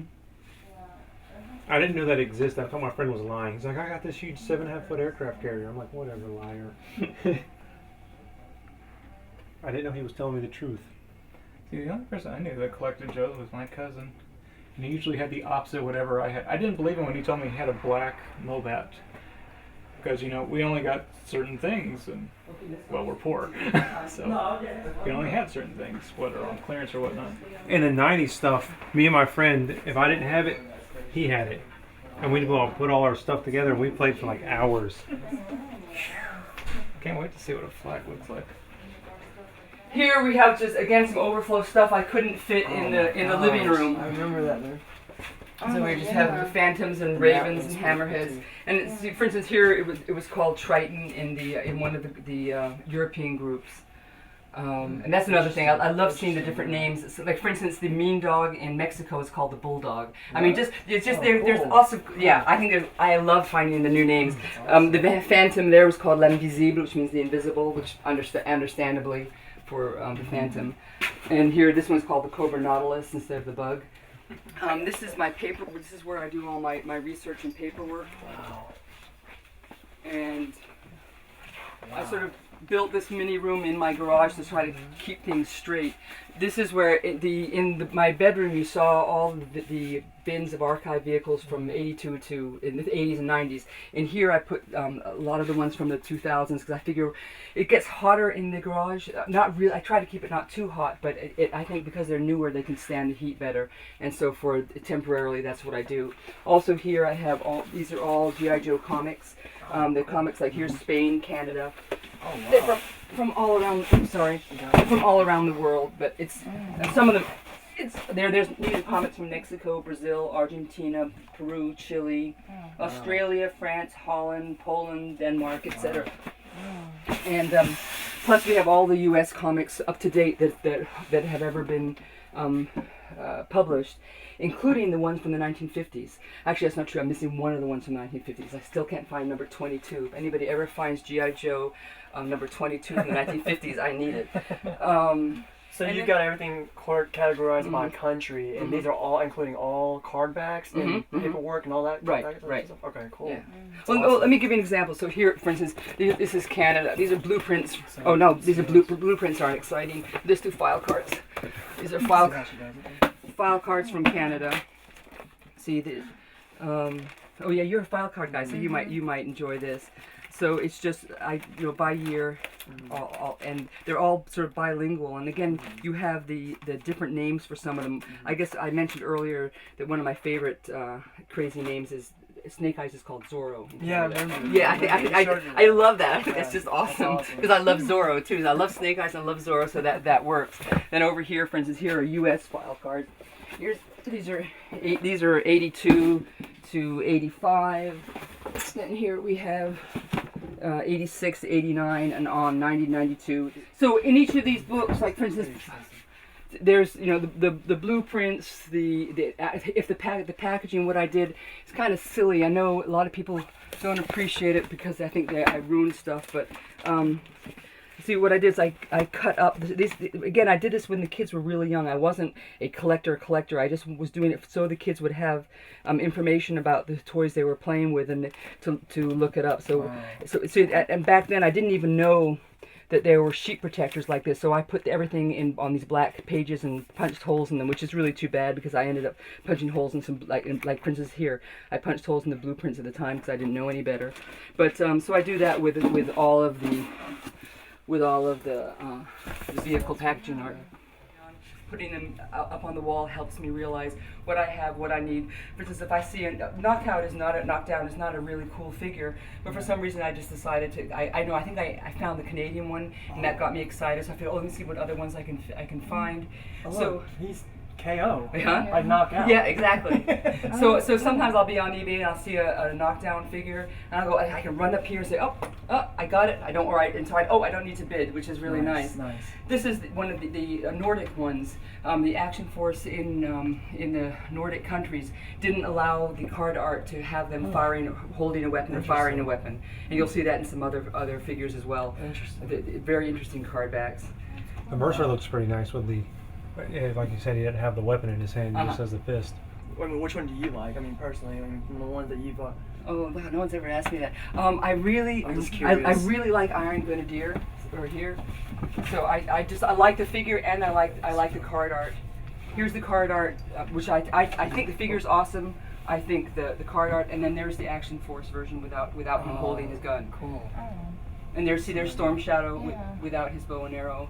Oh, cool. They just yeah. redid his hands. Yeah. in like a kung fu stance. Yeah. That's nice. Interesting. And then I love comparison things like these. All three of these are from Fun School, but all three of them, even the card art, I mean, the way they did the card back is different. Oh wow. Were they from were they released? I guess different time frames too as well. Yeah. Okay. Over here, there's some South American figures. Well, actually, I have different Storm Shadow versions. Here's Action Force Storm Shadow. Here's some U.S. There was one for sale recently on eBay from Canada, and I wanted so dearly to buy it, but I just thought, I just spent so much, I can't spend anymore. And but I'm almost regret now that I didn't spend the money because it would have been worth having. There you have the Glenda from the Argent 7. It's not a great card back, but at least it is an Argent 7. And then here you have the Pit Daddy Destro mint on card. Pink. That's real rare. Oh, Yeah. I was telling you that I was reading that article too. And That's the one right there. That's the official one right there. That is really cool. then here you have, these are all Fun School Snake Eyes. Oh. And they're all different. One of the black ones actually is molded with gloves instead of his normal hands, which I think is neat. And Fun School did a lot of crazy things like that, putting different molds on figures that were otherwise classic figures. I just noticed something really, really cool. What's that? I noticed Destro here is Uh-huh. a single carded figure instead of his playset. Yeah. That's really neat. Yeah, and for instance, that's also true with Zartan up here. See, he's a single figure. Oh, cool. That's from Japan. That's really neat. That's my Fang collection. I have every Fang from every country, which I was, even from Australia, which is really neat. And then these figures here are from Mexico. Over here, of course, there you have, that's Australia. This is Japan. That's China. This is Korea. What else do we have here?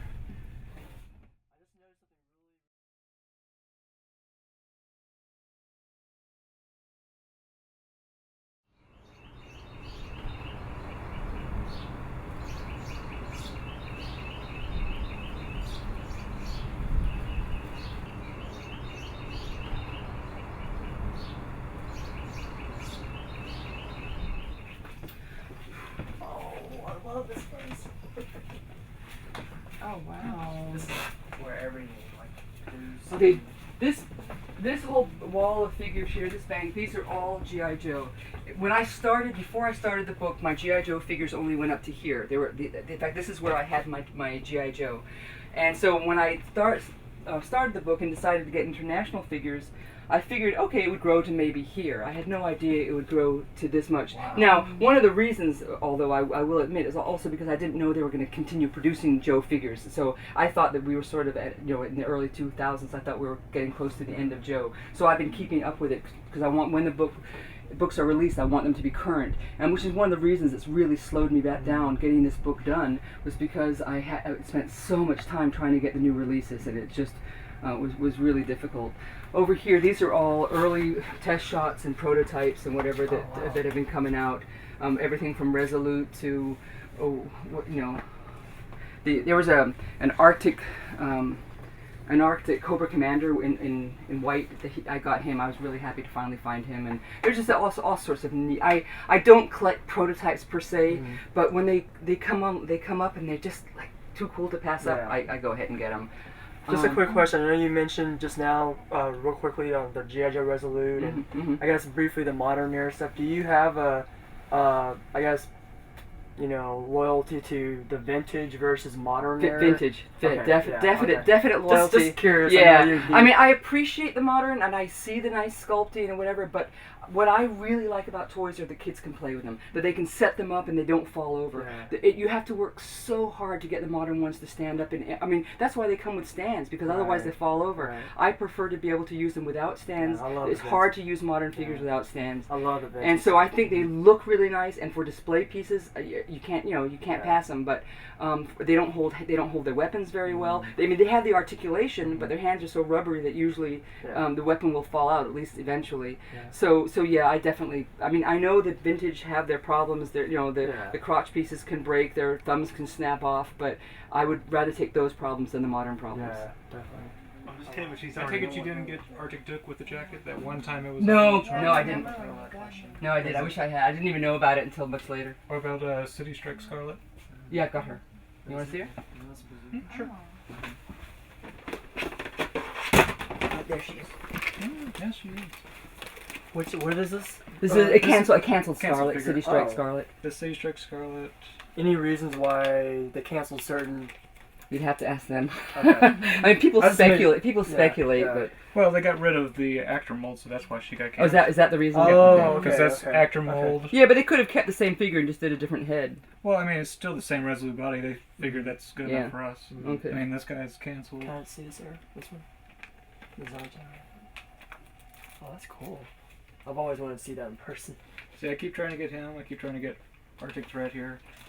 I'm not surprised you have Skeletor version, as I call it. Is that a prototype? Yeah, this is a prototype. Yeah.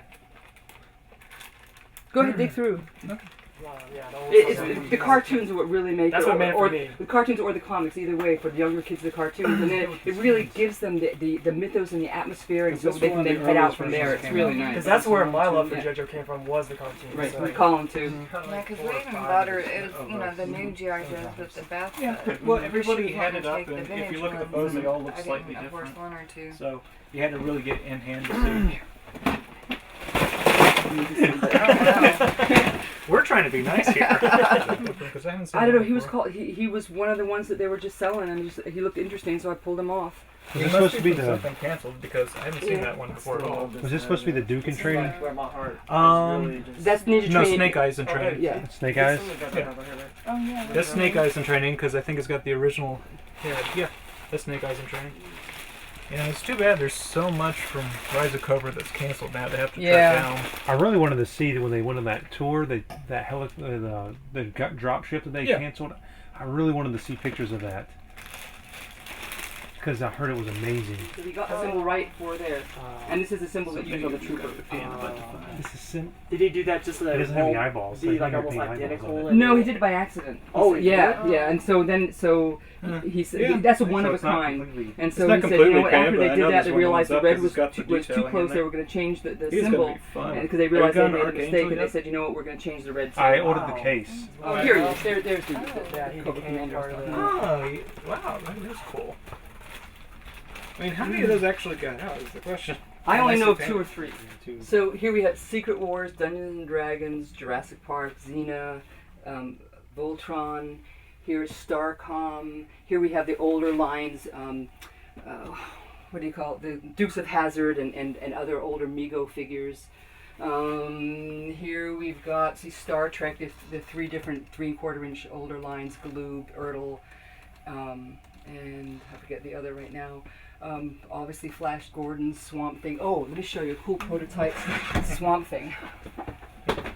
I used to go to the toy shows that they would actually have, you know, the New York toy show and then have a Dallas, and I got lots of cool things from them. Here is a Swamp Thing that was a prototype that was not released, but what they did do, there you go. What they did do was use the same mold type. They had several different Swamp Things, and I only was able to get one of them.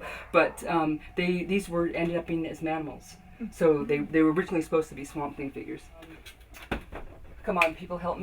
Marshall Bravestar, thank you. I played with that one a lot when I was a kid too. Here's Tron, Robotech, Star Trek, Eyes of- He-Man, Eyes of a Hawk. Zorro,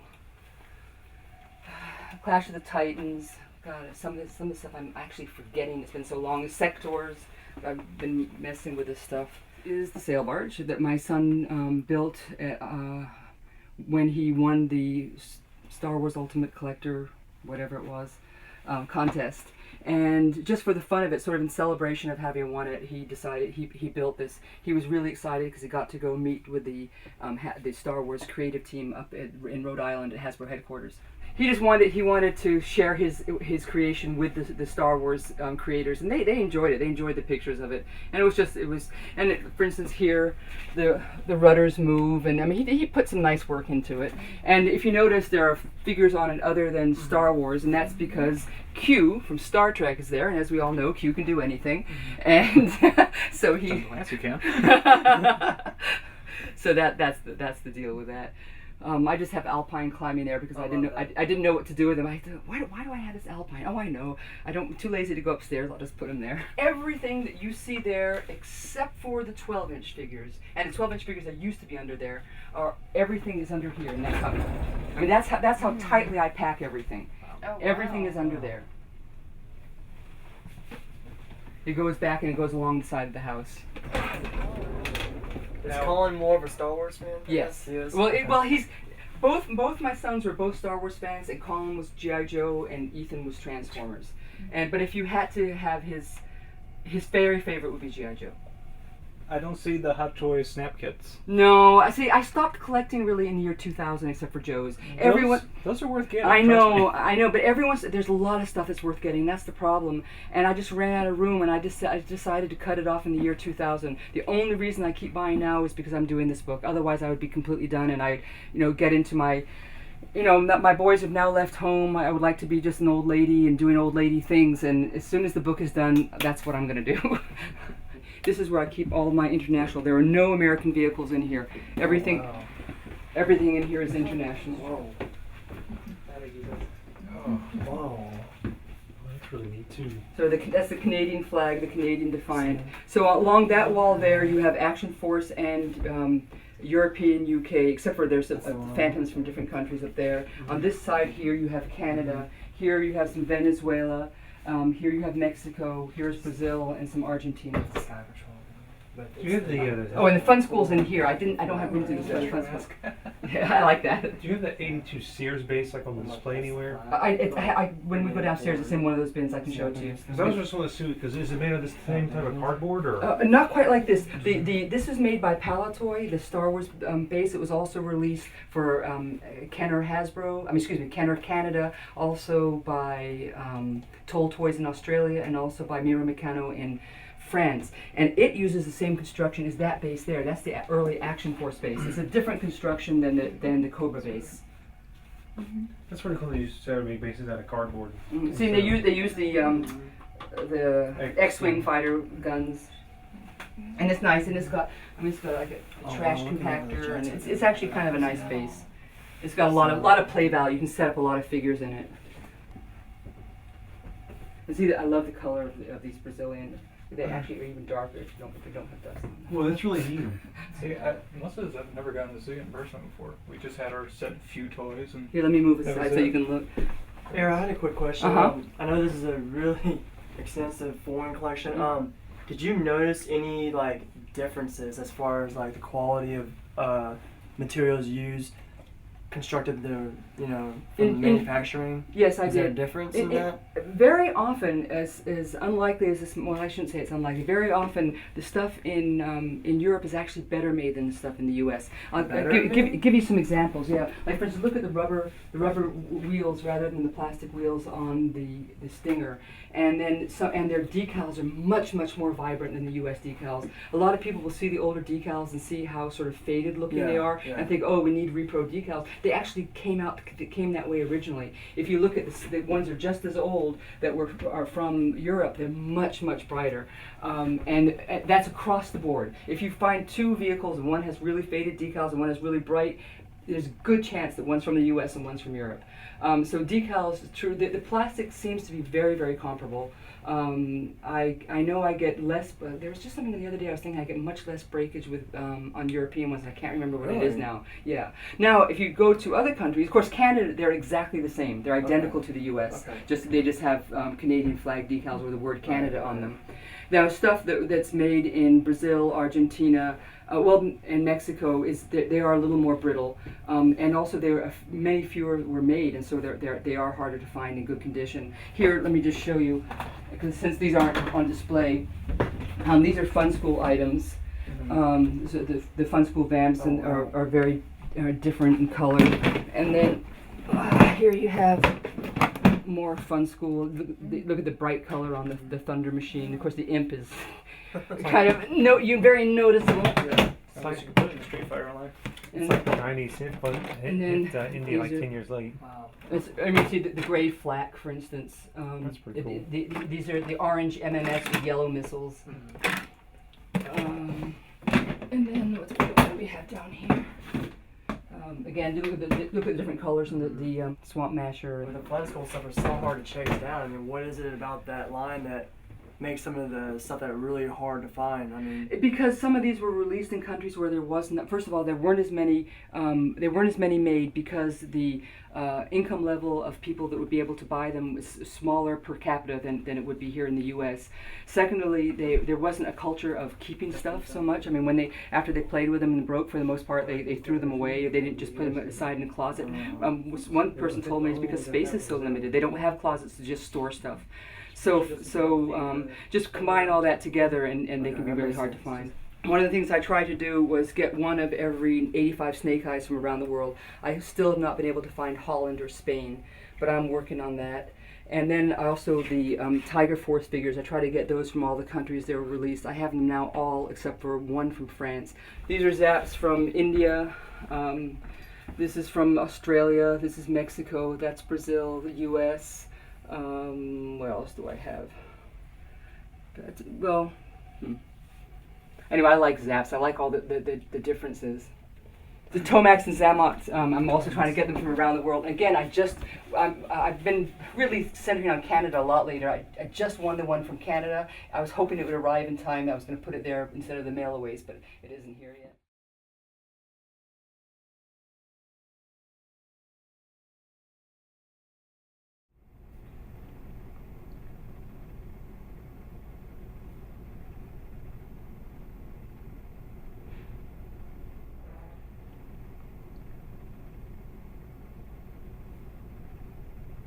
And this is kind of neat. This is a mock-up that was made when Hasbro bought Kenner in the early 90s. At that time, all of the U.S. figures were being packaged in Hong Kong. And but Kenner had some factories down in Mexico that were doing Parker Brothers games, etc. That because of the integration of Hasbro and Kenner needed to shut down. And what they wanted to do was they wanted to keep their factories open, and so they wanted to find a way that they could do work for Hasbro that Hasbro would like. So what they did was they proposed that the figures would be made in Hong Kong, but ship them to Mexico. They would package them there and then send them up. And so this is one of the prototypes that they sent to Hasbro to try to get their approval. It ended up not working out. And the way I found this out, I won this on eBay, and there's actual phone numbers on there. I'm not going to cover them up, but I actually got to call and talk to the people that worked on this. It was really awesome. But if you turn the corner in there, you'll see the other Tiger Force figures and whatnot. You'll see the Australian DEF exclusive that aren't really exclusive because they're also available in Korea and Mexico. Oh my gosh.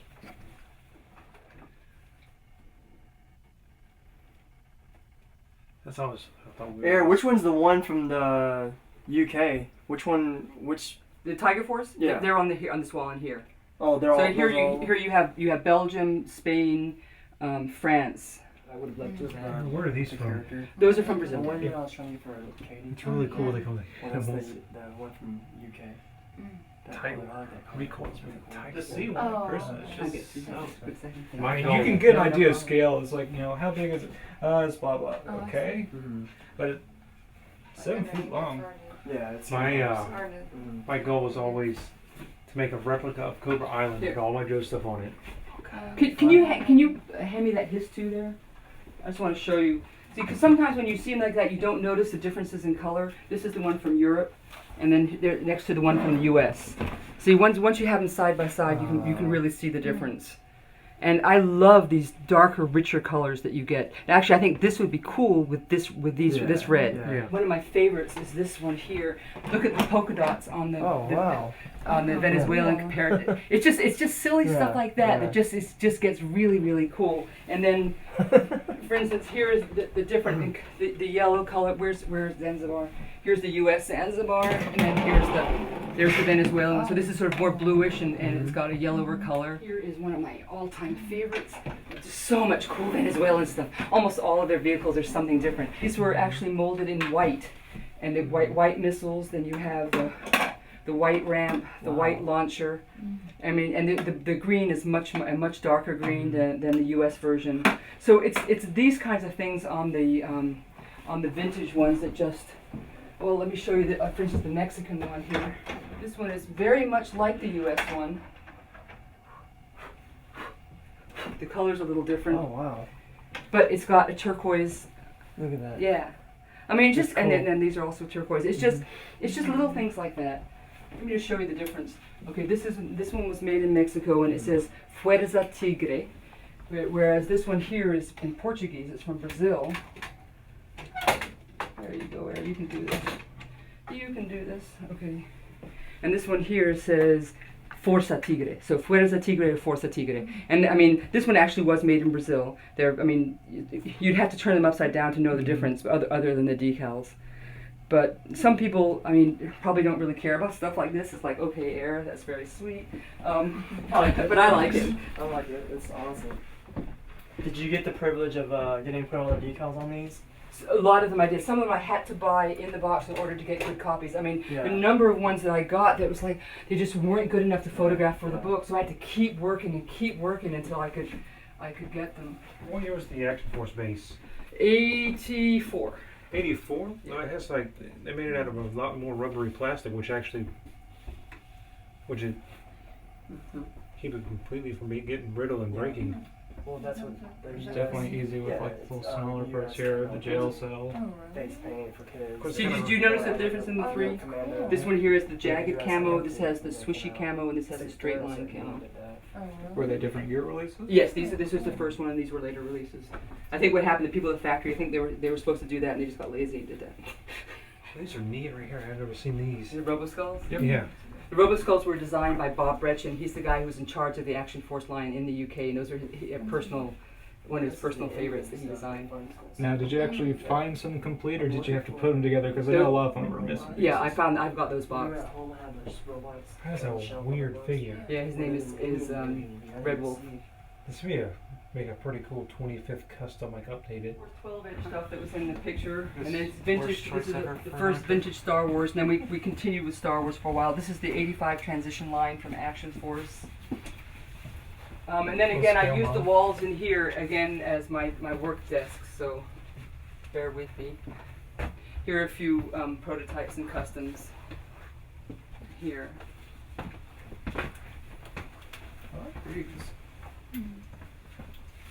I wonder what these are. Aire made them. She was gonna. I think Aire painted all these. Aire, did you paint all the baseball team? Yeah, the or- baseball. Yeah, I made those. Okay.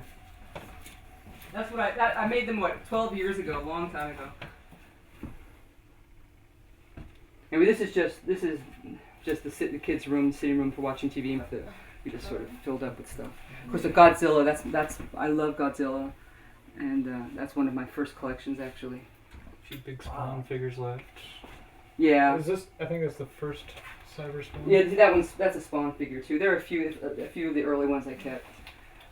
I mean, to keep track of which figure came with each figure, instead of always looking it up on G.I.JOE or even in my own pages, it's just, again, easier for me to come up here and really verify which figure came with which figure. And that's one of the things I am doing in the book. Although I'm not going to have pictures of every figure carded, if it comes as a 2-pack, I am, just to help people know to figure that out. Because if it's hard for me, I think it might be hard for a few other people too. Then in here, downstairs in my bedroom, were all the 80s and 90s vehicles. These are all of the vehicles that have come out since 2000. And I just ran out of room downstairs, so I asked my son if I could take over his room, and he very kindly obliged. So then over here, these are 25th figures. I was working out all the variations. I had a friend in Germany who's really into the cardback variations, and so I sort of got into it for a while. I now realize that some of the cardback variations, although they really are real, you have to really put it in the right light to see the difference. And I figure if you have to put it in a special light to see the difference, it's not worth documenting. Now here's a question: is it easy to pilot and shoot out the helicopter at the same time? Because I would think that'd be a problem. Well, There you see, because it's crazy legs. It's his job back there to pilot. You crashed this thing. You're right. Now these are fun. I had hell of a time trying. I've got 5. I've probably got 5 each of those. That's I why tell one to come in here and show that, but yeah. in Florida they She were easy. customized all of And it. all Really? Yeah, All they this were. whole I entire found several of them. set. I bought them all where I could. well, cool. And the other time, I sit here and my provost brigades. You want to turn the light on and show them the pit? Oh yeah, my son built this, Make off review. and it's got an elevator that actually works. It's not easy to work, but it does work. It actually goes up and down, and this is just one of his projects. We were trying to really make some fun play areas, and this was one of the things he did. how long ago did he build this? Oh, about 6 years ago. Yeah, this was here when you were here last. This was already made. I think there was something. It seemed like there was something a little bit different up here. Yeah, I think the display when you came, I think we had to pull all of that down because we had to rebuild it a couple of years ago. Because what happened was we had built all of these mountains with paper mache, and what we didn't realize, we used paper mache using flour and water. Well, guess what? Bugs like flour and water. And after a while, every once in a while we find these little black specks, and oh, that's weird. And then eventually they just took over everything. It's like, oh my God, these things are infested with bugs. So what we did is we tore them out, threw them out, got a pest exterminator, got them all gone, and then rebuilt them instead of using flour, using Elmer's glue. So it's all Elmer's glue and newspaper. In general, these are sorted by chronological order. It makes it easier for me to find. Colin prefers it differently. He prefers to do it completely by group. Like for instance, there's Tiger Force. So he and I could compromise. There's Night Force. That's why I think we'll be able to find a Night Force for you, Paul. There's Spotters, Marauders, Water guys, guys that go on ships, Navy guys or whatever, Arctic people. These are what I consider firemen and medic people. So then, like for instance, here are bats and other bats. What do we get? Bats and then lots of bats. See, we like bats, Paul. More bats. Doesn't everybody? That's what I was about to say. Was That's Crimson Guards. Did you use spray foam back there in the behind the? Yes, we do. Yeah, I had to do a mountain out of that spray foam stuff. And on and on and on. And then here, although most of these guys have their weapons with them, in the drawer where the figure goes, we always inevitably end up with more weapons than, like, where the hell did they come? So excuse me, where did they come from? So these are all vintage weapons. I tried to not keep. I don't want modern weapons to get mixed up in them. Helmets, but some of them do. I must admit, we did end up with some modern stuff in it, and this is all to be played with. So in the end, I really don't care. Where'd the trees come from? Playmobil. Really? Yeah. Was it not that? They're kind of small, but they're not that far off. Yeah, I think they work nicely. I like them. And then this here, he was going to build a bat factory here. Most of the American stuff I bought at the time that it came out. So I've been getting Joe's ever since '82, and I bought multiple sometimes so they could the kids, because Colin and his friends, they'd come here all the time. I mean, this was sort of where his friends would gather to either play video games or play with action figures. And so in order to have enough for everybody to play with, I'd often buy multiples. So this is where the extra figures are for people to play with, and if they need extra vehicles, there's vehicles under each of the platforms, vehicles under the flag, etc. But other vehicles are in there. So vehicles and vehicle parts. So if I'm repairing a vehicle or whatever, I'll try to find what I need.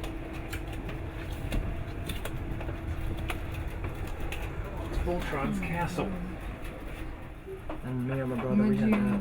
Oh, yeah. Yeah, we had that too. We had a lot of this when we were growing up. My mom never bought so I much gave for us, most of so mine away though. This is actually the second place that I ever had as a kid. I saw them. There's stuff down here. Again, I've got a whole bunch of army builders to keep opening. And lately I've just been throwing them in there because I just don't have time to open them. Wow. I've done worse than an attic. Hey, there's plenty of room. Come on down. This is great. I'm glad you enjoyed it. Thank you. I think the girls, her girls will love it. Appreciate it. This is what I wanted to show you. Ah, I can't. See if I got the right one. Here is the. Okay, this is the one without the African American rock and roll.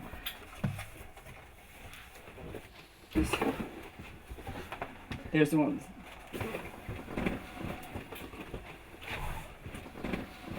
I just see where my collection is and where I wanted it to go. There's no way it can ever get here. You don't want to get here. This is too much. You really do.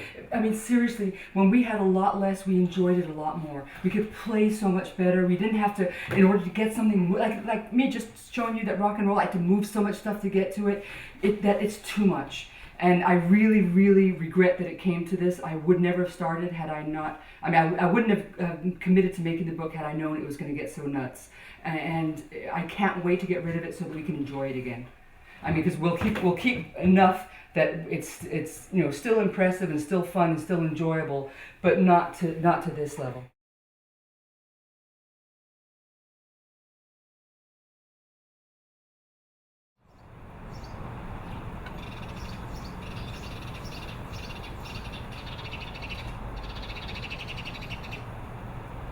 Now the closet has been emptied. We got the boxes, the comic book boxes full of Midtown card figures, and these are bins full of different toy lines, which we can go through some of them just to get an idea. A lot of these bins of toy lines were actually upstairs in my toyberry before I started working on the Joe book. But as I began to gather more and more Joe items, I needed space, so I started bringing these down here. The first bin is a bin of old Ultraman figures and cool Japanese aliens. Some of them here. Actually, you can see, I usually put my favorites in the front, because when these are stacked, when I had these on in the bookcases to be able to look at, I think some of them are fascinating. So I like the colorfulness of them. Their articulation is really, really limited, but they're fun. What is this bin? This looks like Tailspin. Yeah, oh wow, I remember these. The kids used to play with these all the time. I mean, isn't that a tri-level plane? That's awesome. What do we have here? Here we have Tarzan. Tarzan was always one of my favorite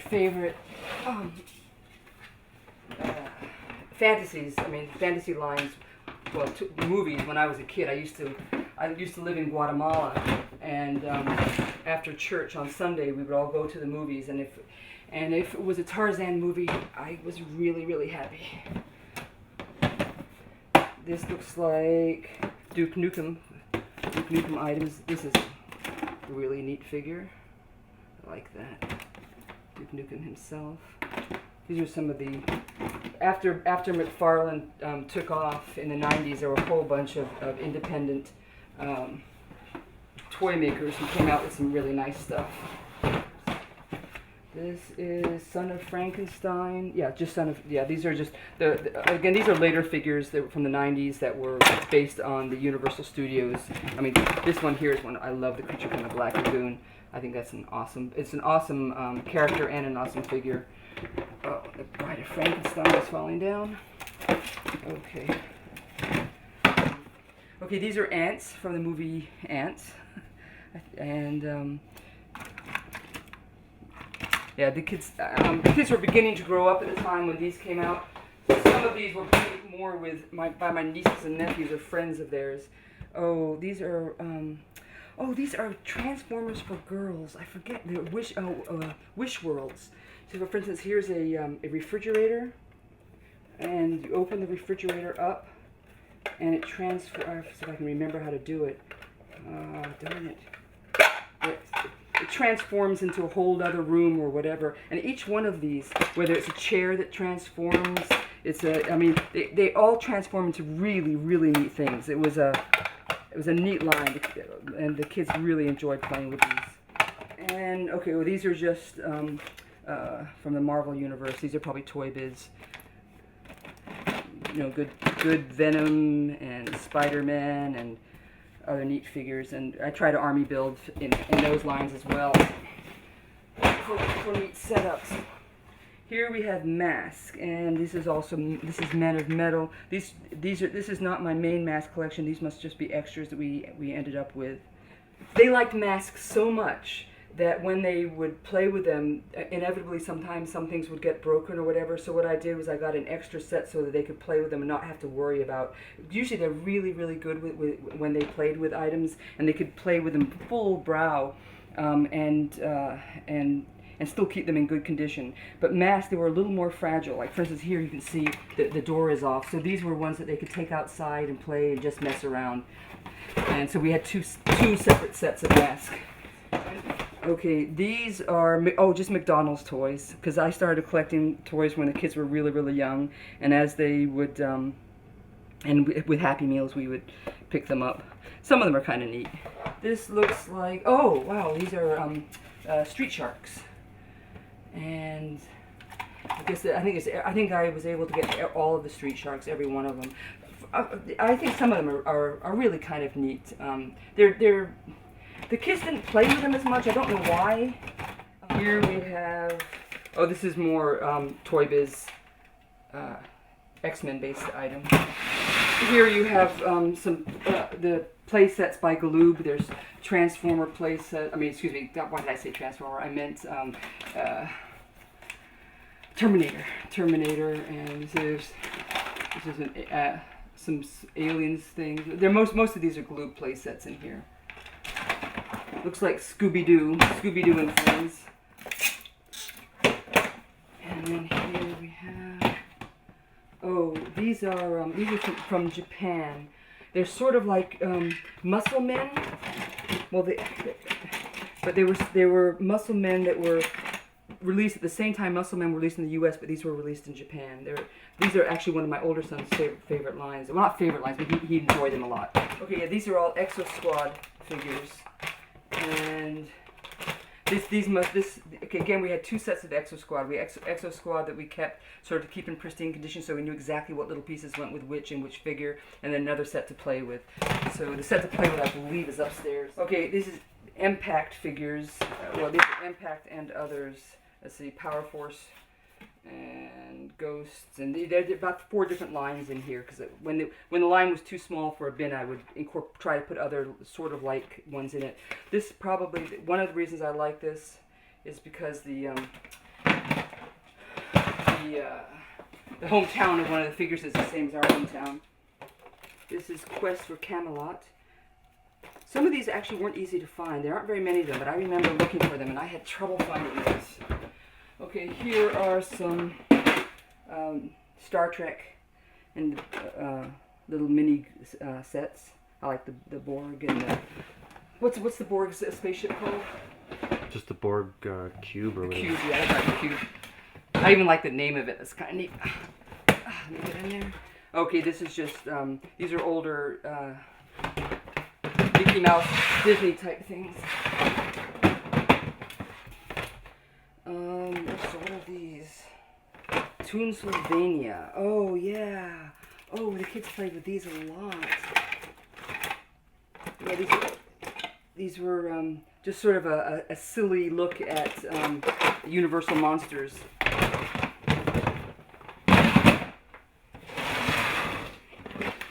Here we have, let's see, Stretch. I should remember these. These are ghosts. And what is these aren't Casper, are they?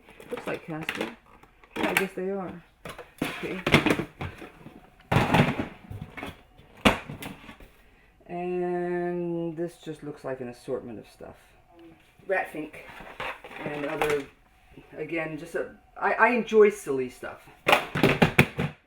In fact, I enjoy silly stuff more than my kids did. Okay, this is for the most part, I didn't collect past the year 2000. I obviously collected past the year 2000 with Joe's for the book, but for the most part, I really only very rarely picked up other stuff. This is one of the times when I did.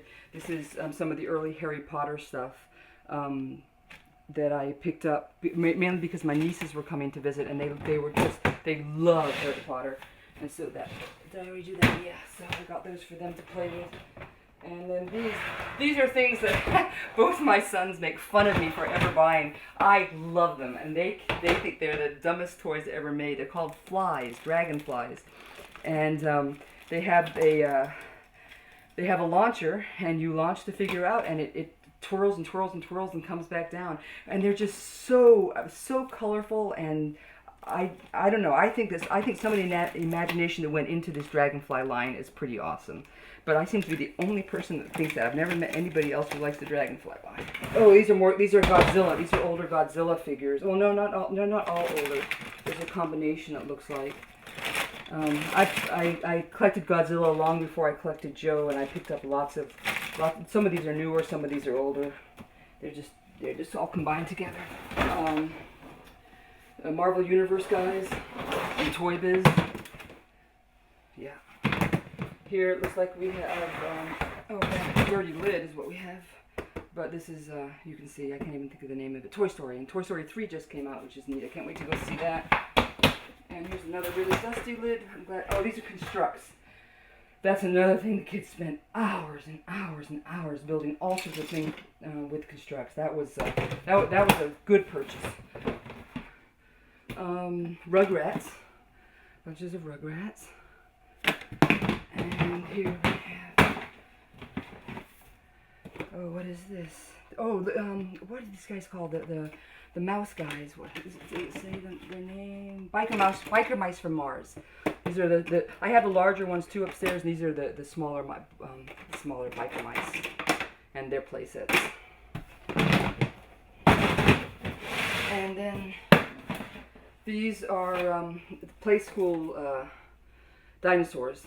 What were they called? Definitely dinosaurs. And then there are some that are much larger than that. And they're up in the green room upstairs. And then, oh wow, I remember these are some of the first things I bought.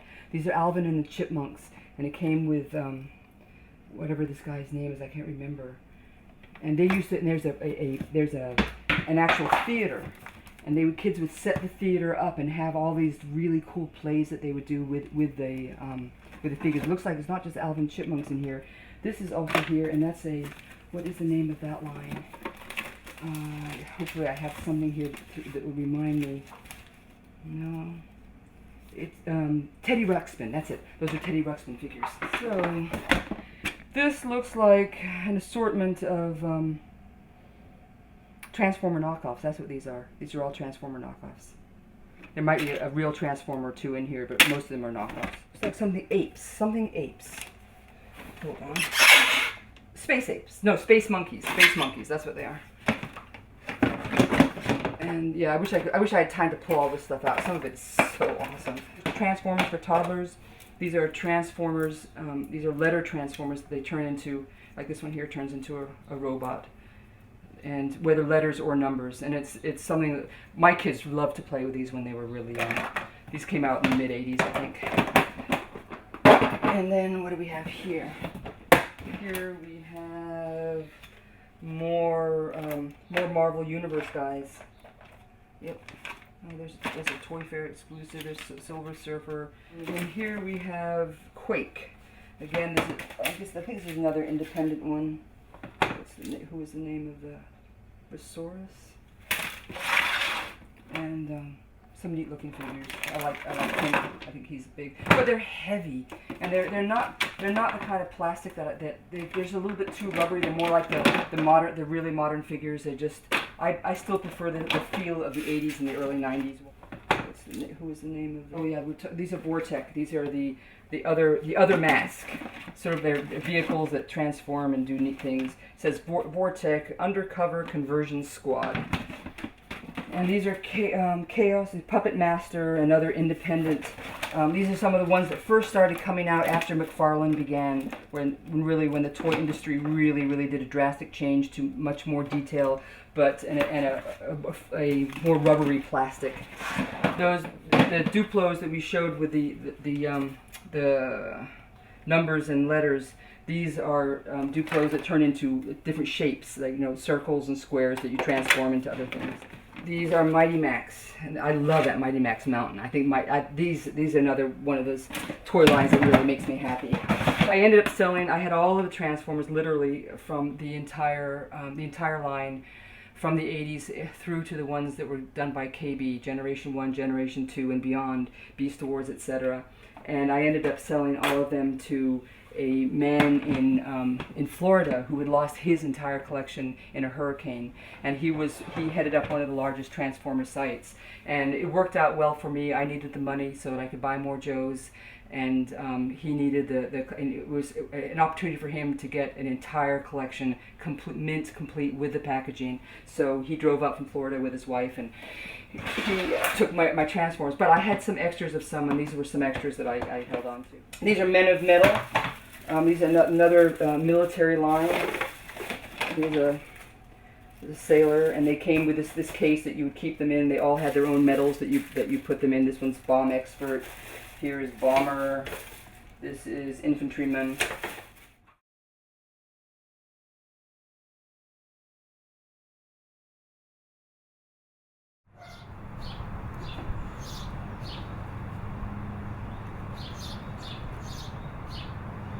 So here we have China, Japan, and at least on the top it looks like that's what it is. There are two different big types of figures from China. The ones that were imported here to the US, or even to the UK, which says not suitable for children under 36 months. And then you'll find some, for instance, here's one without that. So it wasn't imported directly through Hasbro. The ones that say that it's not suitable for children under 36, they're pretty easy to find. But the others, and not all of them were released that way. There are a whole bunch of Chinese figures that are very difficult to find. In fact, I'm still missing a good dozen of them that I've been searching for years and still haven't been able to find. The ones that you normally see, Falcon, Major Blood, there are a whole bunch of those out, but the Chinese line is much larger than that, and some of them are very hard to find. This looks like Street Fighter. This is both the Street Fighter. I don't want to hurt these. Why would that not go there anymore? Let me put it over here. Street Fighter and movie Street Fighter is also here. Okay, here we have an assortment. These are from Korea. These were just they put the Korean sticker on and sold them in Korea. Otherwise, they're identical to the U.S. versions. Then I have some Commando Simasao, and I have some. Yeah, this is a real mishmash.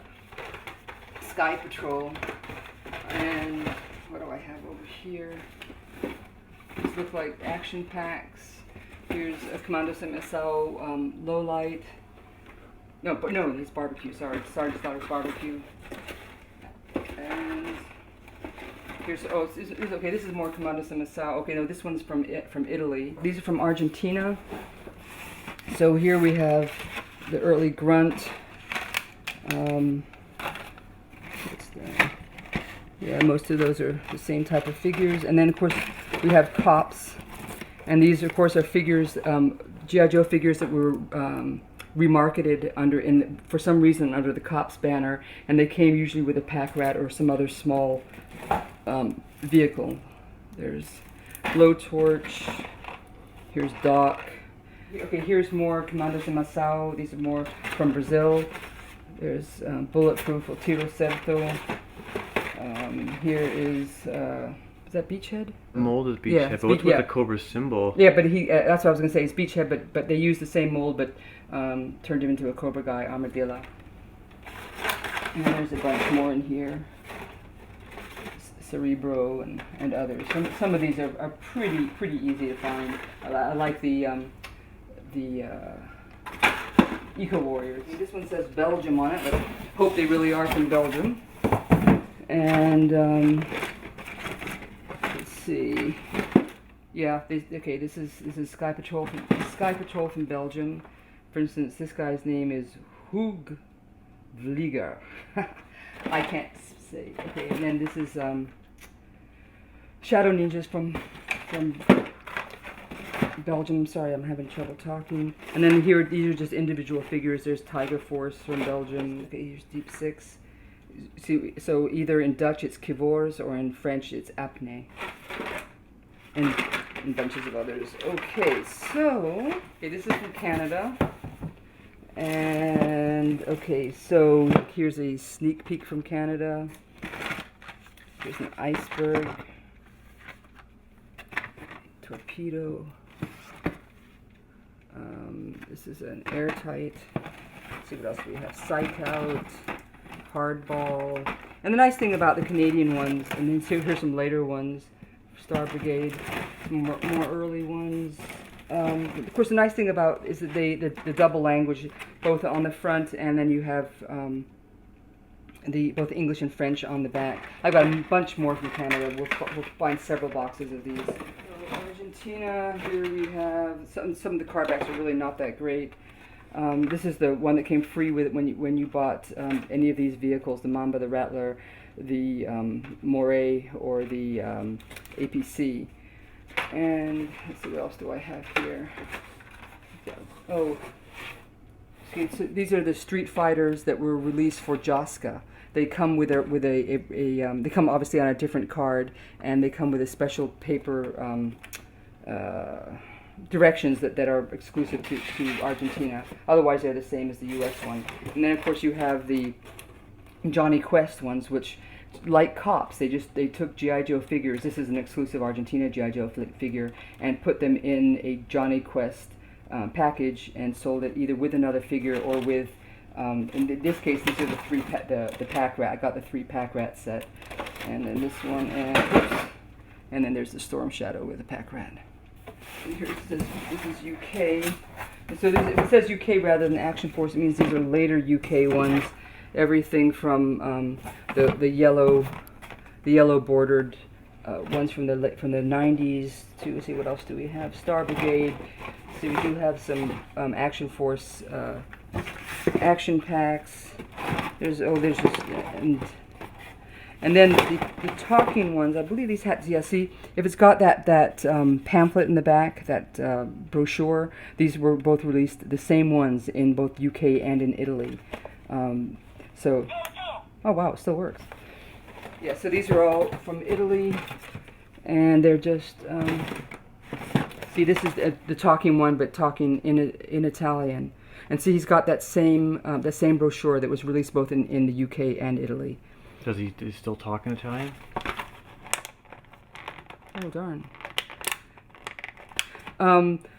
I've heard these talk in Italian and in English and in Spanish. I have not heard one in French, so I don't know. I still have not been able to find anyone in Canada who's been able to tell me if they were available in French or in France or in Belgium.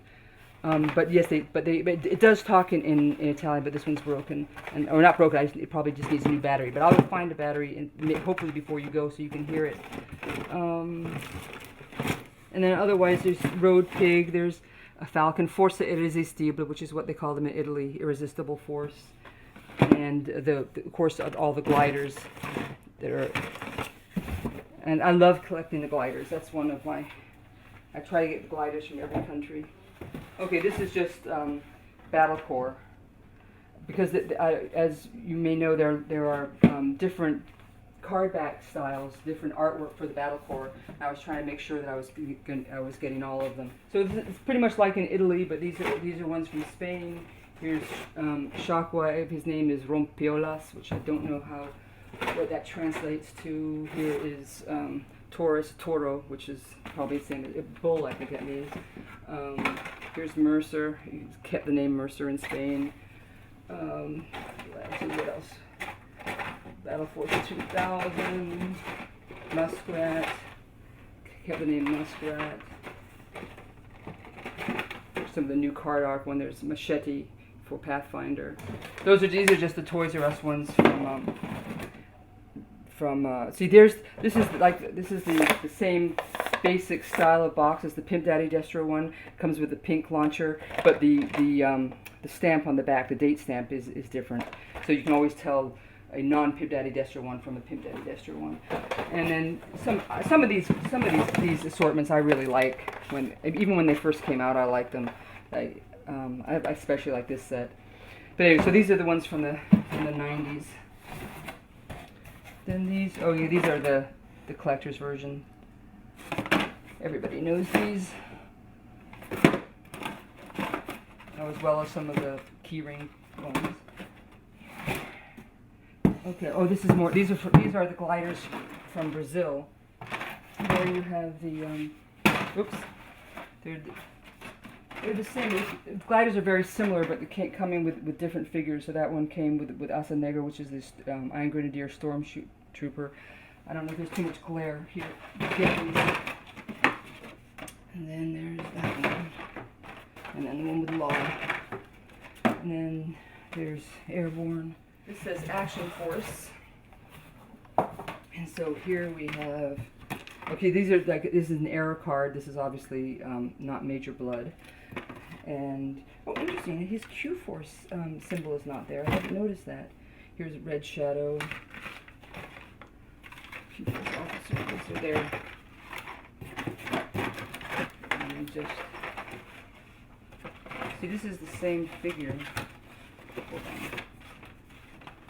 on. Oh, see, I had not noticed that the one in the Major Blood card has the Q-Force missing. I did not realize that. And remember, I talked to you the other day about Mutant. That's Mutant. That's their version of the bat, essentially. And the Cobra Officer. This is one of the transition ones. There's the Z-Force Medic. Let's see, some more transition ones. Okay, this is in the Red Shadow, both in French and in Dutch. So this is for Belgium. Or France and Holland as well. And there's just a bunch of Action Force. Okay, so here I go to move that. This looks like Fun School. And here we have these are the Fun School. A lot of the vehicles came with random figures. Here's some random figures from Fun School. Here there are 4 different versions of the bike. No, wait, 5 different, no, wait, 1, 2, 3, yeah, 3 main ones. The Snake Eyes driver, the Spearhead chest driver, and then the Target. But then there's, on both the Spearhead and the Target, there are waist variations, so there's 5 different ones, that's right. And so here, most of these are the figures that were easy to get fairly recently. Some of these are the Colgate, was it Colgate or Pepsodent? The Pepsodent figures. And then you also have the Wait, okay, this is, why did I keep it? Oh, I know, no. Why did I keep this one? It says, special offer G.I. Joe free in this pack. He's on the side there. The other side. Oh, there he is. Thank you so much. I figured, why do I have this in here? Yeah, so you could get the free G.I. Joe figure when you bought Batman. Then these are, look like Canada. Because when it says Battle Corps Combat, Wild Bill Dingo. I like that. And so these are just an assortment of Canadian. So it's Metalhead or Tête de Plomb, Night Creeper or Bestiole. This one says 87, so it's Crystal Ball or Boule de Cristal. And this one is, okay, these are getting some older ones. Arctic Trooper Soldat de l'Arctique. Here's Duke, so First Sergeant or Premier Sergeant. Here's Dodger or Tio Flanc. Frag Viper, Duke Frag. And this one says code, let's see, nom de code breaker, so it's breaker in either in French and in English. Oh, so this is some U.S. stuff. There's just a whole bunch of them.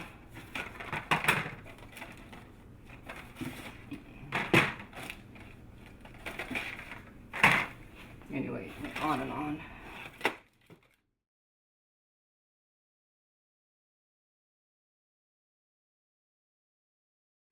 So what I've done now, I just figured it would be a lot easier and faster if I just opened all the lids off of the boxes. So I'll just go very, very briefly over some of them. These all look like, these are all early Action Force. These are the G.I. Joe figures in their Action Force card backs marketed in the UK. There's Footloose and Quick Kick and Mainframe. There's this whole box right here is. There's Viper, there's Bat. Here are more from Argentina. Storm Shadow and Alpine. And here's the Cobra Officer from Argentina. Okay, this looks like, okay, Astro Brigade, which is France. But this looks like the UK, so I've got some, this is European, so I've got some mixed with others. Look, here's more UK, more Action Force. I don't know what that is. Oh, that's a Flint, Action Force Flint. Then these, I don't know why. Oh, these are the Canadian, the first 25th anniversary as they were released in Canada on the standard card back. And what I did was I had all these up on a wall at one time to try to make sure I got all of them. And so I put numbers and letters with them to try to how they corresponded with their U.S. ones and in what series and how they were released in Canada. It was going to be the mail away Cobra Commander that they now I think are actually going to release it instead as a regular figure. I don't know if they're also going to release it as a mail away as well, but this is how it came as a mail away in this box with this attention recruit letter and the figure itself. These right here are what these also come from the U.S. So more U.S. figures. Oh, this is an Egyptian Nilco Snake Eyes. And these are this is remember you were asking Chad about the newer Fun School they just released. This is one of the newer Fun Schools that was released this year, either this year or last year. Let me see what it says on the back. It says, doesn't say the year, which is unusual. 09. So this was released in 09. And I really lucked out and got the full set of them. This was the last one. This is the last one I found with the Desert Scorpion. That was the hardest one to get. And this says France. So these are all from France. Captain Ferraille, Captain Gridiron, Vaillant for Hawk, Cobra Commander. Quick Kick is Arme Silencieuse. Oh no, his name is Pierre Blindé. And these are just U.S. These are just figures from the U.S. Snow Serpent, Cobra Commander, Desert Scorpion. See, if I show you this while I have them here together. Where's the one I just? Yeah, the difference between the U.S. version and the Fun School one. I put them in here to get a little bit of sticker in there. So there's a difference between the U.S. and the Fun School. These are from Italy. These up here are from Mexico. Here's Predacon. Here's most of my Mexican figures I have upstairs in the hallway. So here's a Sergeant Savage that was released, gratis video that was released in Mexico, and other items of the like. Careful, guys. Okay, so here we have more. Here's another one of my Bio Vipers. I love the Bio Viper, and Star Brigade, and a little smattering of everything in here. Battle Corps, others, and then here's more Canadian figures. The early versions that came out. These were easier to keep track of. Again, they had no, I think they're kind of neat with no artwork on them. They make them kind of a unique piece. What marketer in their right mind would have released them with no artwork? I don't know, but they were released. And so that makes, to me, that makes them special. So these are some Sergeant Savage, Built to Rule, Valor vs. Venom, a bunch of other things. Here's some more of those, oh no, these are the, oh, I know. What I did was I kept these in order to compare to those. Remember the Johnny Quest ones in Argentina? These are the actual Johnny Quest ones as they were released here in the U.S. so that people could see.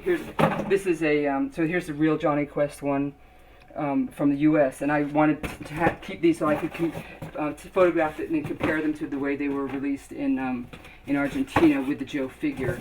And this one here, this is James Bond Jr. He's got the same backpack as it was released for G.I. Joe. That's why I kept him. There's assorted 80s Joes from, oh no, this is not, oh, these are from Spain. There's a bunch more from Spain.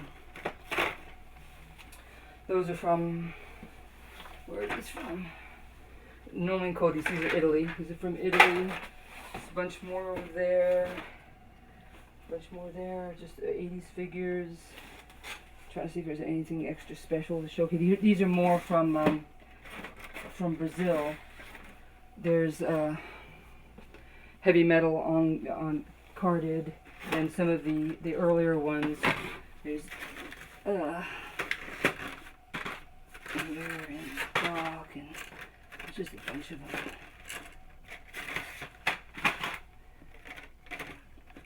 See, sadly, I had almost the entire set carded, and I opened them because I wanted the card backs. I wish I had waited and taken good pictures of them before I opened them, but that was before I knew any better. I mean, I knew that they were worth, I knew I devalued them as soon as I opened them. I didn't care about the value, but I didn't realize that they were going to be so hard to find and so many people would value them. I would have much rather given them carded to someone who really wanted it carded, because I don't really, carded stuff is not important to me, but it's too late now. But when I say it's too late now, it's not really, because some of this other stuff I would have already opened, but I know there's some people who want it carded, so I'm waiting until I can find it loose in great condition. And so here are more Japanese ones, more Action Force, and these. There's one I wanted to show you. Where is it? Oh, here it is. These are Nordic Action Force. These are the ones where they hold on a second. For the most, oh no, these are not the ones I was thinking they were. Oh, so some of them that they did, because some of them they changed the art and took their weapons away from them. And for some reason, that one they kept it. Huh. Yeah. Yeah, these are all. So here's another one. Of course, that one's up on the wall upstairs too. I like that one. Here's Muskrat. And let's see, what do we have here? These are from Switzerland. These look like more Fun School. These look like Mortal Kombat. And these, okay, that's also Italy. What else is in here? That's Canada. I don't know. It's also Canada. So again, this is a hodgepodge. So I think basically that's, oh, these are from Korea. I forgot to show the ones from Korea. These are some of these are neat. This is a G.I. Joe laser gun from Korea. It says Ultra Machine Gun. And it's G.I., as you notice, it doesn't say Joe, so they avoid sort of licensing problems, sort of. And here you have sort of again, these are, you can see they use the same artwork from G.I. Joe, at least down here. This one looks a little redone. And these are definitely not G.I. Joe. This is definitely not G.I. Joe artwork. But there are several of these. And then G.I. Joe binoculars and glasses. See, I'm not really into this stuff at all, but the guy I was buying G.I. Joe figures from, he kept on coming up with all these neat things. Like, for instance, look at that. I think that's awesome. See, the G.I. Joe and... who is that? It's one of the Battle Force 2000 guys. Maverick, I think it is. I'm not quite sure the name. I lose names. And then what else? And then these are Airedevon figures. The figures in Korea that were actually released by G.I. Joe, excuse me, by Hasbro, but then there were knockoffs, and one of the knockoff ones was most famous one is Airedevon, and he different color accessories with the figures. I mean, even the same figure, like I have Road Pig with several different accessory combinations. Here's one. Oh no, I guess, well, yeah, here you just see that his gun is blue here, and his gun is green in this one. But anyway, I find knockoffs to be fascinating as well. So, there you have it.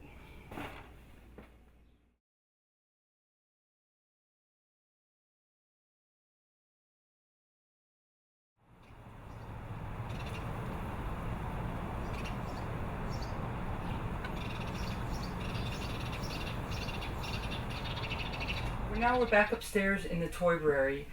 Yesterday, when some guys came over and I showed them around, I opened the prototype bin of the more modern era prototypes. These two bins and another over there are from earlier prototypes. These are also, however, from the 2000s. Oh, I guess actually there are some from they're even more modern than that. And here you have other figures. These ones again are some more modern ones. This is the Arctic Cobra Commander and the Arctic Scarlet. In fact, here I think I also have here's the Coral Scarlet. Some people think that it's the. I know there was some debate as to whether or not it was the same figure, but it's actually quite different. Let's see if there's anything else really of interest in here. Most of these are pretty typical of the test shots and prototypes that you find on eBay quite easily. Let's move to this bin. I think this bin will have more interest to people. Here we have, oh, this one is one of my favorites. I actually just got this recently. This is one of those keychain figures, but as a prototype and complete with the keychain ring on the back of them, or the hole for it. And here are some Manimals. This is the first set of Manimals from '95. So here's Spasma, and here's Warwolf, and okay, here's Vortex. Where are they? Hold on, move these aside. Okay, yeah, Slither, or whatever his name is. And so that's the full set of 6. So these are the first ones from '95. Then these here, and they're kind of neat. They I mean, I guess most people have seen these already, but like for instance, this guy here, let's see, he opens up, and you see his orange alien inside of him. And let me see if that goes in here. And he opens up. Let's see on the back there. And these all have their weapons too, and that's one thing I was really happy about, to be able to get a complete set with weapons. This guy here, he has a prototype weapon, but the others have production weapons. Then these are the same things, but these are the unpainted samples. So here you have, so let's see, that's the same as, okay, this is Warwolf, Vortex, Zigzag. So here it's okay, here they are in unpainted form. And then, do I have my later ones here? Or are they, hold on, what year would, okay, they're here. Let me just get these out, because we're talking animals. So here are, okay, here are the ones that were available at KB. See, these are the ones available at KB, and then here are the ones that they decided, the second series, they decided not to release. And then here, do I have the This is the set of, again, this is a set that wasn't released. I'm trying to remember the name of the set. Hopefully I have it. Infiltrate Cobra Island 3-pack. There's the Gung Ho and the Snake Eyes and Duke. These are kind of neat. These are the Lunatics aliens. You can sort of see them. I love alien stuff. I'm a sci-fi nut. What do we got down there? Let's see this. Okay, here is this is the same set as that set over there, but this is the unpainted versions.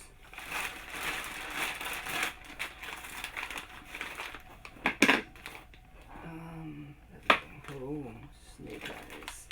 There we go. These are some Steel Brigade variations. These are club figures that were. Oh, one of them is not. Some of them are. This is.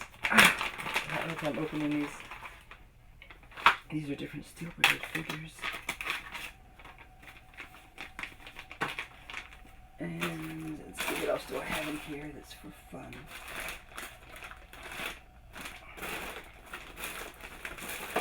I'll just put it out.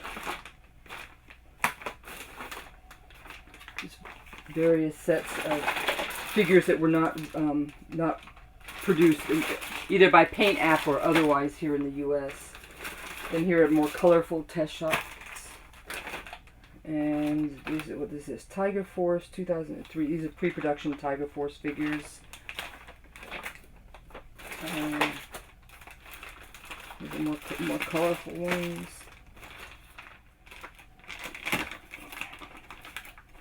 A Snake Eyes done by a guy in China, molded that way to, much larger size than normal, but so close to accurate. It's really, complete with stand and everything. He did an awesome job on this. Here's a prototype scrap iron figure, but then I came across these just now as I was digging through here, and this is one of the unproduced figures from 1995. This is the Road Pig figure. That one cost me a mint to get. That was a hard one. Here's a vintage prototype of Scarlet. Well, the Ninja Force Scarlet. And, oh man. Here's some others. I guess that is, okay, that's Xandar. And obviously Scarlet. And then here's a Slice. But also I did find those other Manimals that I was looking for. I knew they were here somewhere. So here is, that one goes with this. So this, see it shows it loose there. And so there's the figure, and then here's the weapons to go with that one. That's how I do most of my, well, almost all of these. You have the loose figure in front, but then you have a bagged version with the accessories for the loose version in the same bag. And there's another Zigzag, and then here's, and there we go. And so that's it. So those are, let me put him in. He goes up here. So that would be. Now there is another version of him that has some pink on him, but I never was able to get that version. Okay, here are the different Jinxes, and again I kept some samples on the card. This is the blue and the black, and then this is these are from not Jolanta but Jolina. These are in 08. These are Adventure Team figures with actual flocked hair. I loved it. I loved it when I found these. These are awesome. I have some of these. Well, here's a loose one, and then here are some of the Canadian figures. There's like another Canadian, and of course here's the Ace from De Simone. Here's the Motorcycle Driver. Here are the loose Jinxes. The figures on this side are, for the most part, they're U.S. release figures. Here you have 82, these are 82, 83, 83, 84, 85, 86, 7, 8, 9. I guess there's 1990, 91. Then the international figures, here we have Argentina, Brazil, Mexico, UK, Palatoy Action Force, German Palatoy Action Force. These are the good guys, Palatoy. These are the bad guys. These are the first run in 1982 of Action Force. These are BTR. These are DTC. Both of these are DTCs. So again, those are just Americans. So so I guess most of the down here are all American. So the international, and then here we have Venezuela, and then China and Japan are down inside there too. So let's just look at a few of these. If you want, we'll start with Argentina. This is Argentina, and of course you have Cobra Mortal and Glenda, Manley. These are all loose up front. Thompson, Schmick, Cobra Invasor. Oh, I see why this one here, there's a variation in the color of his hair. Oh well, doesn't matter. I'll just pull this Red Mac. There's Red Mac, there are his accessories. Of course, Argentina has lots of neat figures, including, here's all this sort of, these are a bunch of Cobra Invasors. Ooh, natural.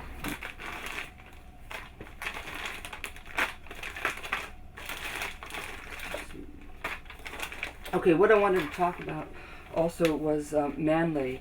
Manley came, hold on, this is the parachute that came with the Plastorama, the Argentina Sky Striker. This is the parachute that came with Manley. The color is quite a bit different. Hold on. So that came with Manley. That came with the Sky Striker. Now there's another parachute that was available in Argentina. It says Plastirama on it, and it's Fuerzas Especiales de Asalto. And that parachute actually came with this set, which was available later, a little later than the Joe sets. Same thing, Fuerzas Especiales de Asalto. And you notice that the card art on the card art is very similar to Manley. And I've actually heard that this same set came with a helicopter, and with that helicopter you actually got a real Manley figure. I haven't been able to confirm that, and so that's one of the reasons I'm holding on to this parachute, just in case that is inaccurate, in case that information is accurate. Okay, here we have Brazil, and Brazil takes up takes up 2 bins. And I'm not going to dig through them, but just sort of see if I can hold this up. Hold that up there, as you can see some of the. Oops, I shouldn't have done that either. I should have done that with the tops on. That was dumb of me. But again, it's the same thing. There's 2. I did these just like the American ones. There's two of each item. In case, I guess in this case I have 3. Some of the variations on these are just simple things like just different skin color, or different tone, like the spirit. But I really like or even the Falcon Raptor. What is his name? Raptor. The darker colors on them I find to be really nice. Here are some Cobra Diasos, some Invasors, a bunch of others, Tritons. Okay, so I'll put those back. Well, again, these are mostly they actually don't have any exclusives in Mexico. They're all just repaints and paint variations from the U.S. versions. The only true variations they have are when they release the figures with vehicles.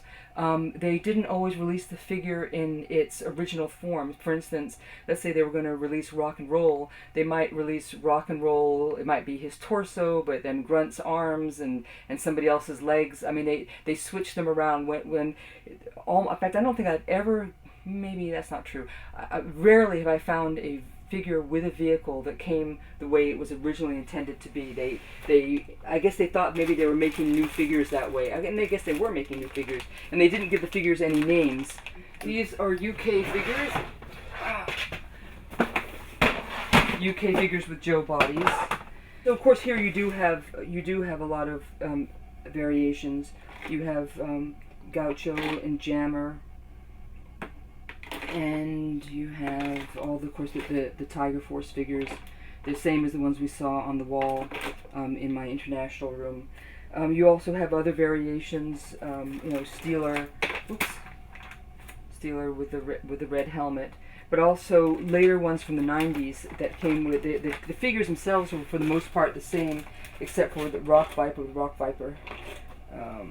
Here's the Crimson Guard with Rock Viper head and the regular Crimson Guard.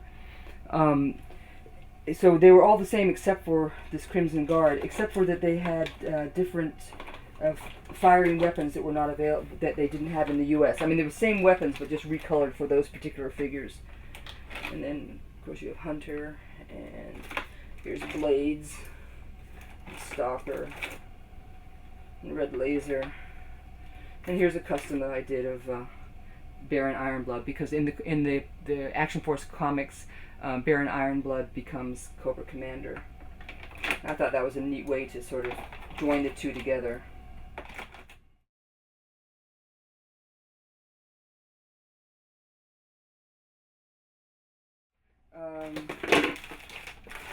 Different drivers that are still in the got a convention one here.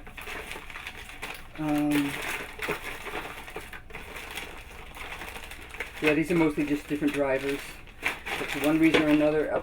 Here, these right here. This is the these are the U.S. versions of Payload and Hardtop, and here are the Canadian versions of Payload and Hardtop in the both sets in the bag.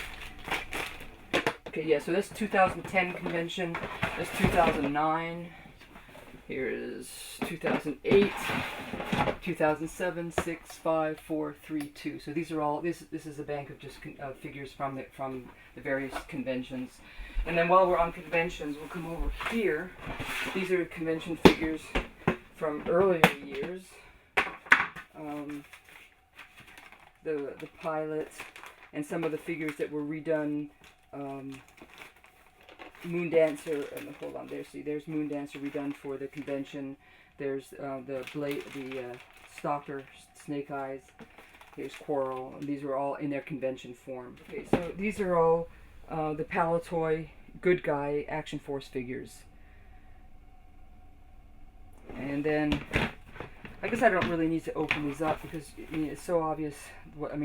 From the front, what's in here, and just what back here are their variations and other incarnations.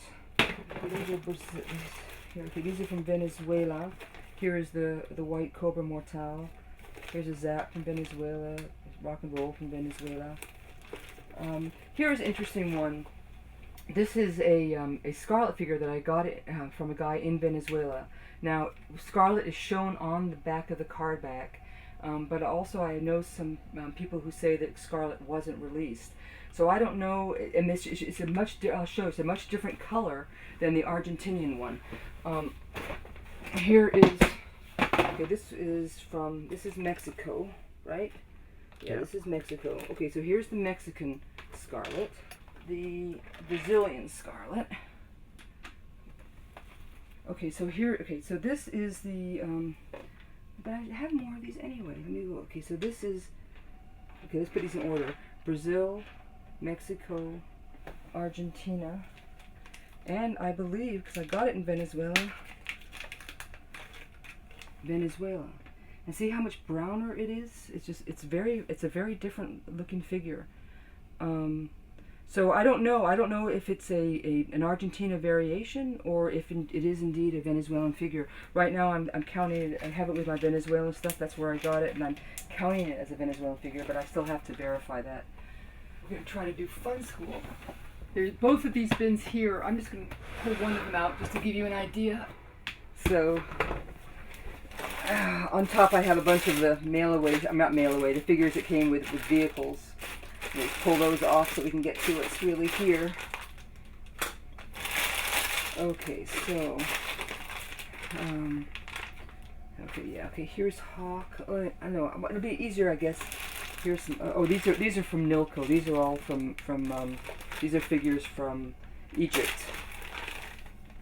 And here's this Stalker I mean, the very first Fun School Stalker was African American, as was the Nilco. It wasn't until later that the African American, that Stalker became white for the Fun School version.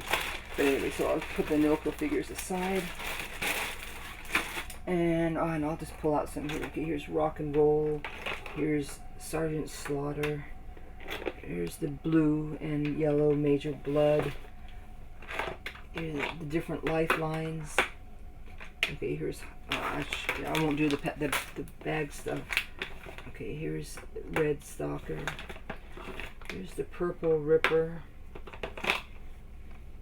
There's a Shipwreck. There's a Shipwreck with no tattoo. Fun School did also do one with a tattoo. This is Cobra Commander. The coloring is just a little different on that one. Yellow Torpedo. Beachhead. Bat. Superman. Okay, here's the Blue Torpedo. Interestingly, I've heard someone say recently that Fun School didn't really make a Blue Torpedo, but that it's it might be a light thing. Let me show you the difference between this torpedo and a U.S. torpedo.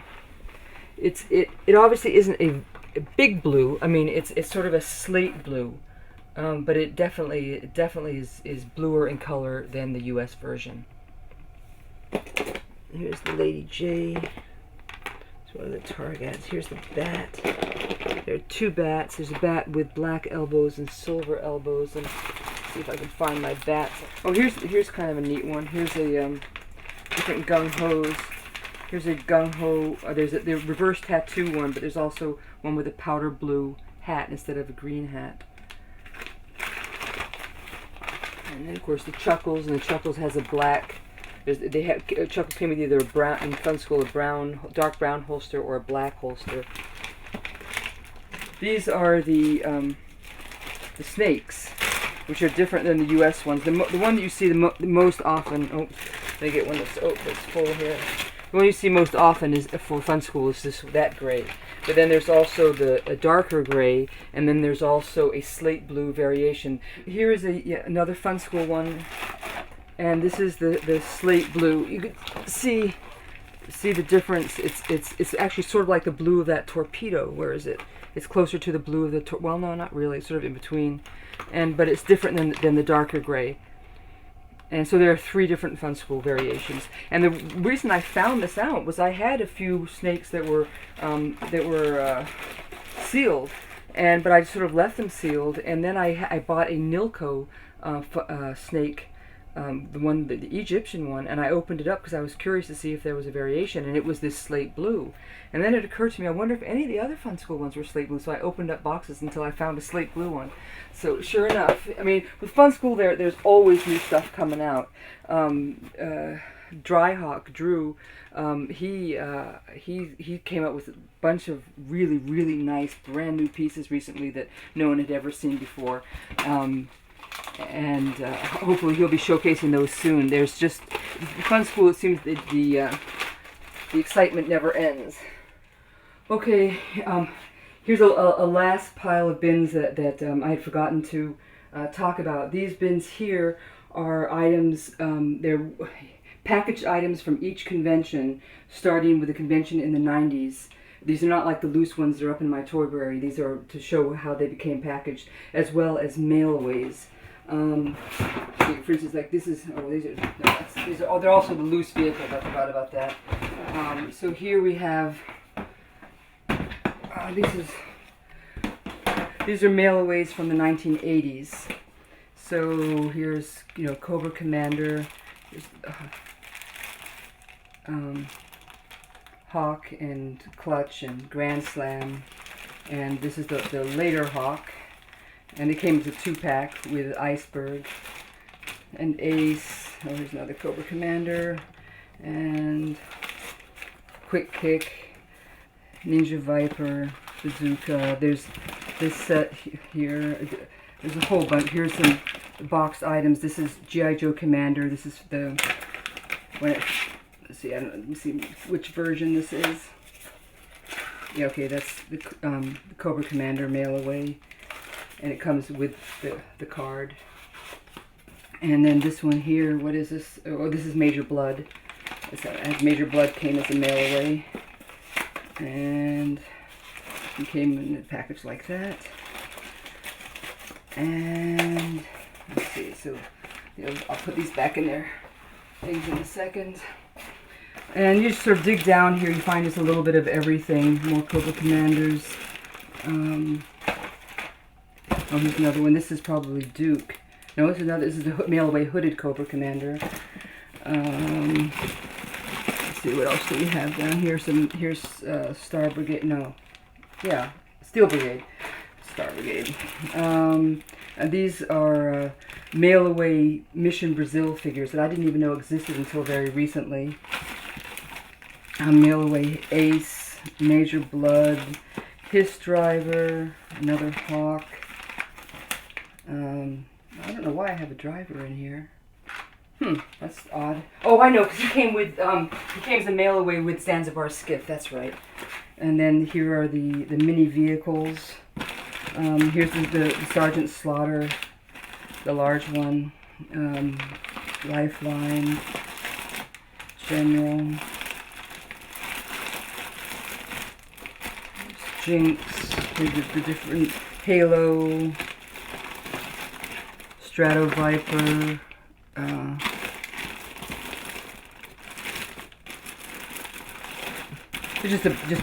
you get the idea. Most of the here's another one. I think this one's probably Duke. Here's the mail away Duke, and he comes with his decal. So here's the Duke himself, and let's see. Let's hope that everything is still there. Oh, I see. It came with that. Oh, there's the decal. This is a really nice little thing to have. And I have some Dukes that came with it on because the kids had actually put it on him, and for some reason over the years it stayed, which is really nice. What was that? Okay, that's one. I think that's the second convention. That's 2003, isn't it? And then this. Yeah, this is the loose versions from the convention with the Dreadnoks and the Hydrofoil Tiger Force. And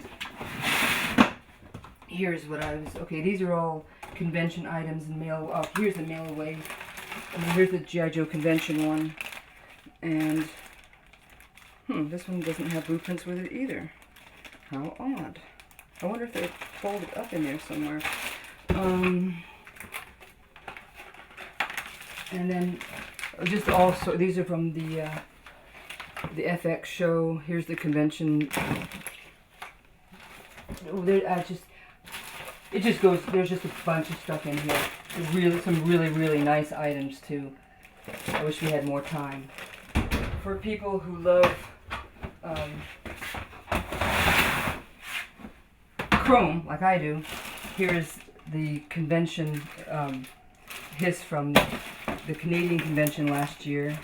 I got 2 boxes of it here, and I got another box in the garage.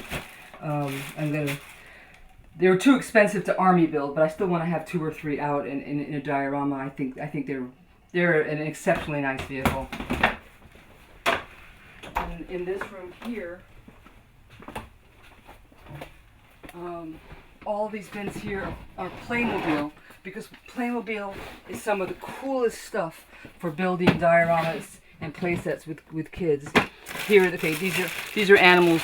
Some of them you had to hand paint, but whether it's animals or safari, or like I've got the castle for Castle Destro, or there's just, let me see what this next one is.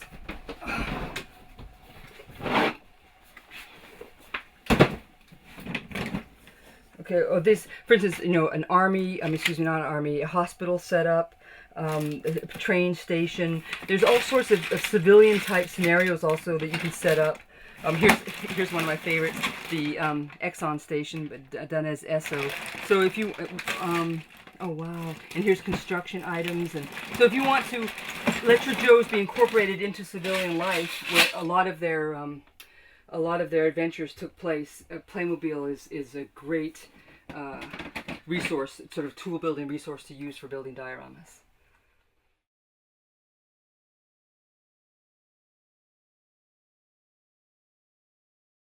Okay, now we're going to look at some of the toy lines I have in the Toybrary that are not Joe figures. These, what I'm really going to do, I'm just going to sort of show the front of the box and then open it up in case there's something noteworthy to pick out immediately. These are Beetleborg by Bandai. These came out about the same time as the Power Rangers did, a little bit later. Some of them are some really intricate, nice toys if you like robot fantasy. These figures were put out, I think, by Tonka, and there's all sorts of, Spiral's own Tonka. There are all sorts of neat figures. They're sort of like the Super Joes of the 70s. They have, but a little bit smaller. But they came with sci-fi outfits. The gray ones here are the good guys, and these are the alien bad guys. Evil Force and what is it, Knight Rider, and just Gilligan's Island, and just all sorts of different ones. The line was too small for a whole bin. And here we have gladiators, American gladiators. And then also there's some European variations. I have the European variation gladiators as well. And here we have, well, what do we have here? This, Computer Warriors. Is that what these are? Yeah, these are Computer Warriors. Oh, these are awesome. Do you remember these little guys? And this is when computers first started really being big, and they actually made a toy line based on the figures that lived in the computers. And these are Simpsons. These are the early. Oh, I know. These are the Toys R Us, not Toys R Us. Which Simpsons are these? These were the first version of Simpsons before the ones you could get at comic book shops. I can't remember what brand they are though. And then these should be close to your heart. These are Fisher Price. And then I have the figures here in the Toybrary. And by the way, Toybrary, for those, in case I haven't defined it, Toybrary is what we call where I keep my the action figures. It's like a library, but a library you pull out a book and you have a whole world inside that book. And for the Toybrary, you pull down a bin and you have a whole three-dimensional world. And so here in the Toybrary, we keep just the figures, and well, occasionally, like here, you see a few small vehicles might fit in the bin, but for the large vehicles, they're upstairs in the attic storeroom. So, DC Direct. There's a whole bunch of neat figures. When these first started showing up at comic book shops, I was so happy. It was so neat to get this kind of quality. The articulation isn't very good, but as far as just the coolness effect of them, I think they're awesome. And well, for instance, and that's just really neat. Because I was used to previously the Superpowers figures. Let's go over here to Superpowers. Superpowers, I think, is up here. Here are the Superpowers from the 80s.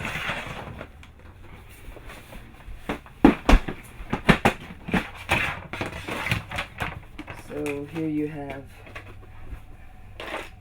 Cyborg, and I mean these guys, of course, had the coolness. They had action, and they were articulated better than these.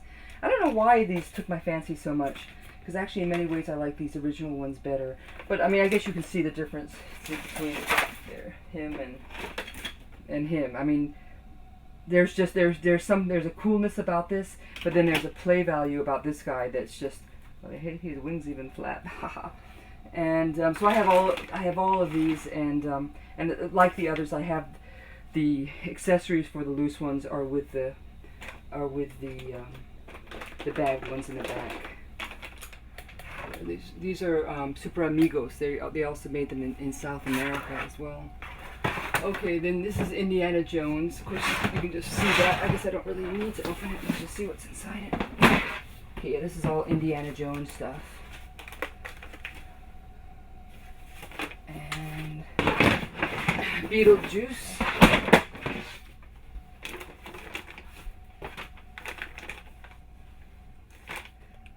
Okay, on this side we have Universal Monsters. And on this side we have Dragon Riders of the Styx. These are Pee-wee's Playhouse, and I got, again, the Pee-wee's Playhouse set is up, the actual house itself is upstairs. Pirates of Dark Water. Some of these figures are also pretty neat. I haven't even heard of some of these things. Pirates of Dark Water? Uh-huh. When did that come out? That was also late 80s, I believe.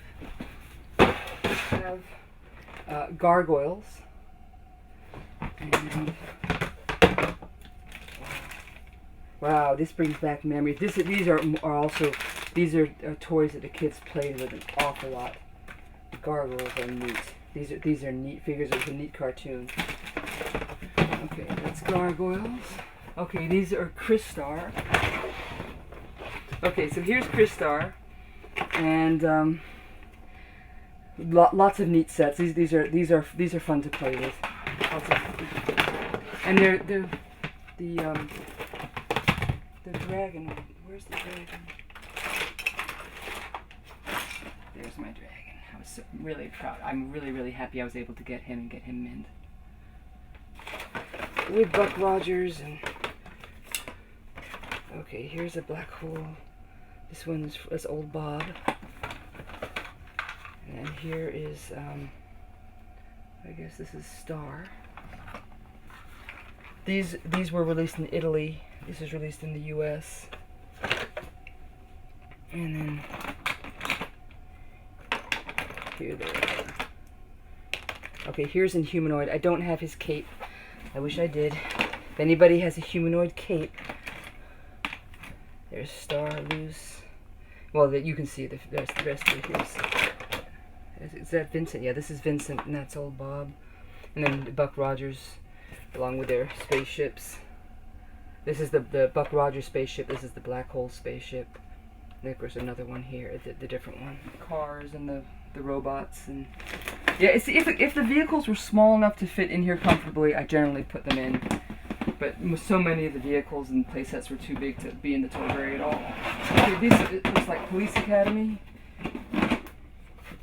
And sure enough, it's Police Academy. There were a lot of Police Academy figures. I didn't realize how many there were. Yep, that's Jurassic Park. And Jurassic Park just kept going and going and going. I kept at it as long as I could, but since I sort of gave myself that 2000 deadline, I got some of the Jurassic Park that came out after 2000, but then I just had to stop. And then this is Hasbro's wrestling guys, WWF. And they're all there, and they're all complete, and they're all mint. They've actually never been played with. Actually, some of my family thought I was nuts for collecting them, but I was really loyal to Kenner and Hasbro, so if they put them out, anything Kenner or Hasbro put out, I bought. These are Simpsons. These are the more recent Simpsons, along with their play sets and everything else. Again, if one of the kids wanted to play, they'd come up here to the Toyberry, and then they would dump this out, and they'd have the whole world to put together, build dioramas, play with their friends. And the neat thing about it, they also learn how to put everything back into the bin. So they learned a lot about strategizing. Okay, these are the older Ghostbusters. And I've got all of these too. Let me show you the front. There, that's looks like aliens.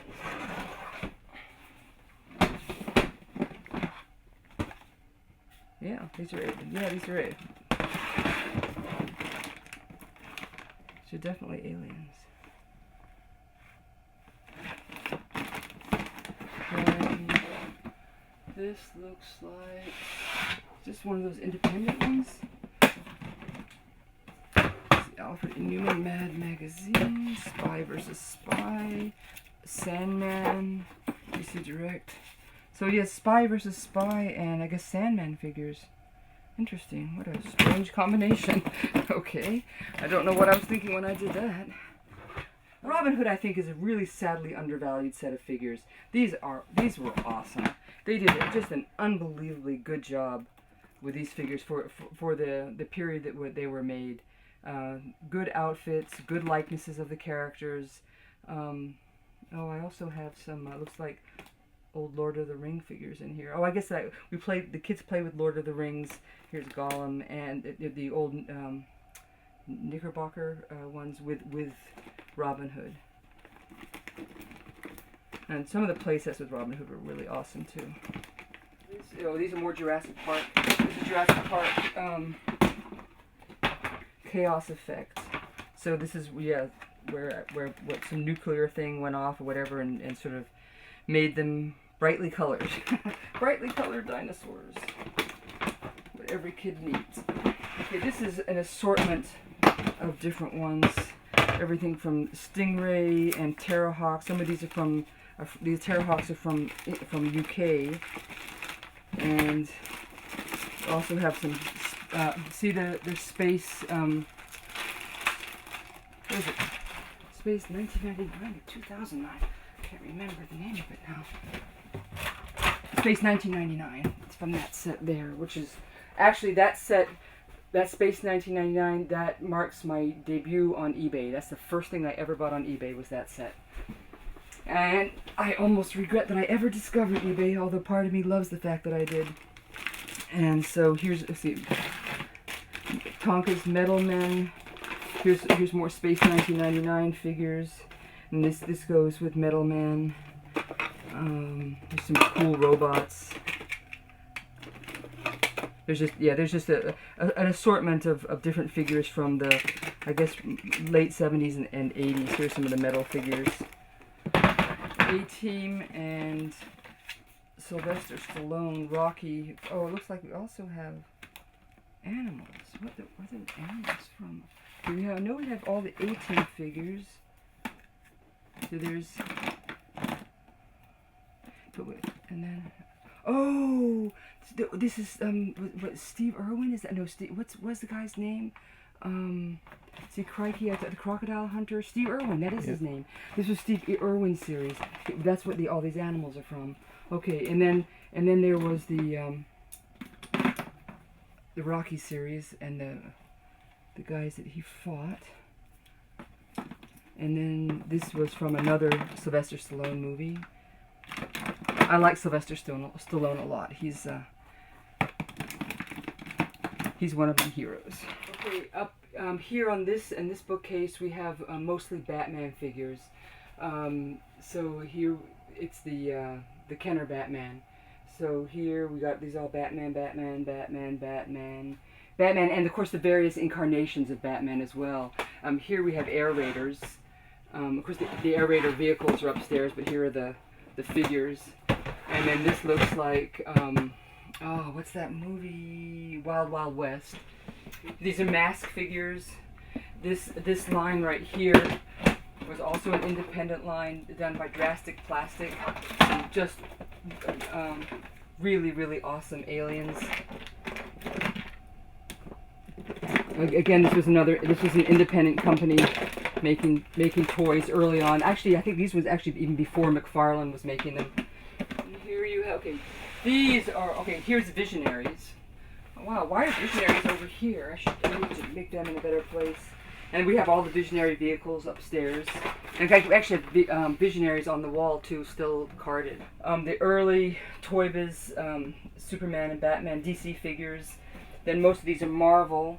This is DC. What are these? Yeah, more Marvel. These are all Toy Biz Marvel for the most part. Toy Biz put out so many figures, and lots of, some of them are just awesome, but there's so many of them, they're hard to keep track of. Again, here's more Toy Biz Marvel.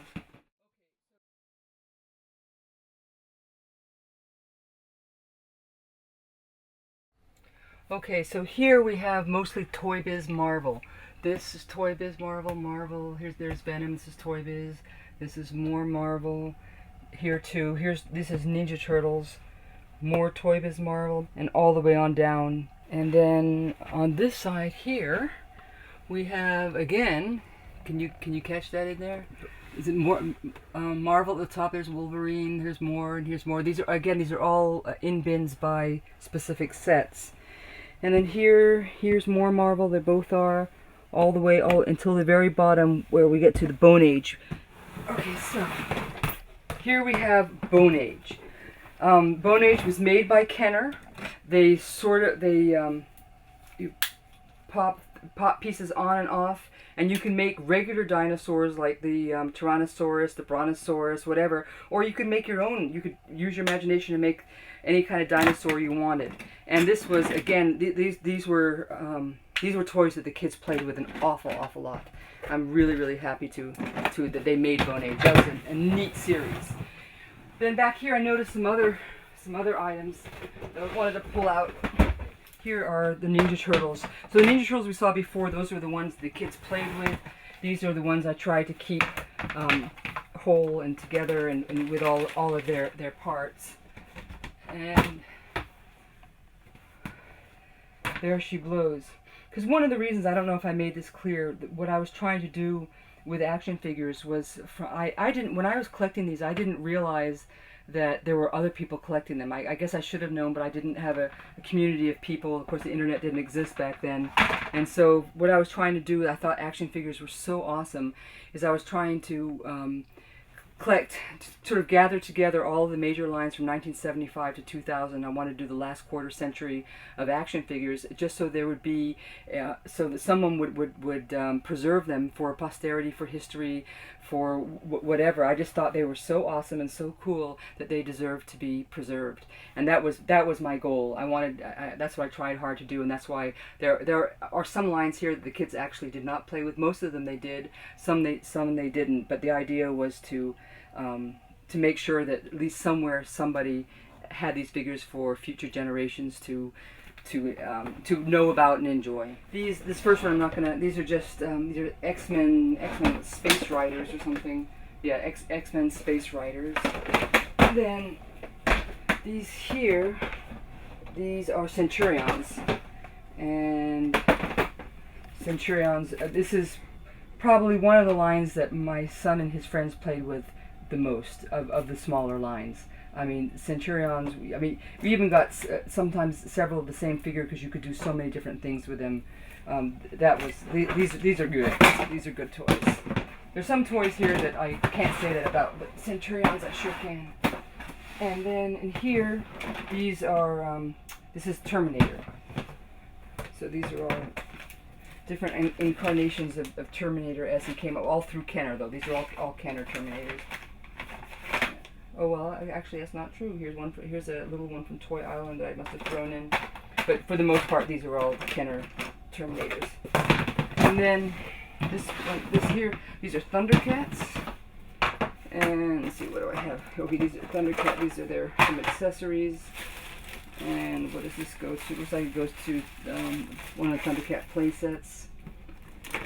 And please tell me this didn't break, and it did. Oh no, it didn't. No, it didn't. It fits in. Oh, good. I thought that was broken. Okay.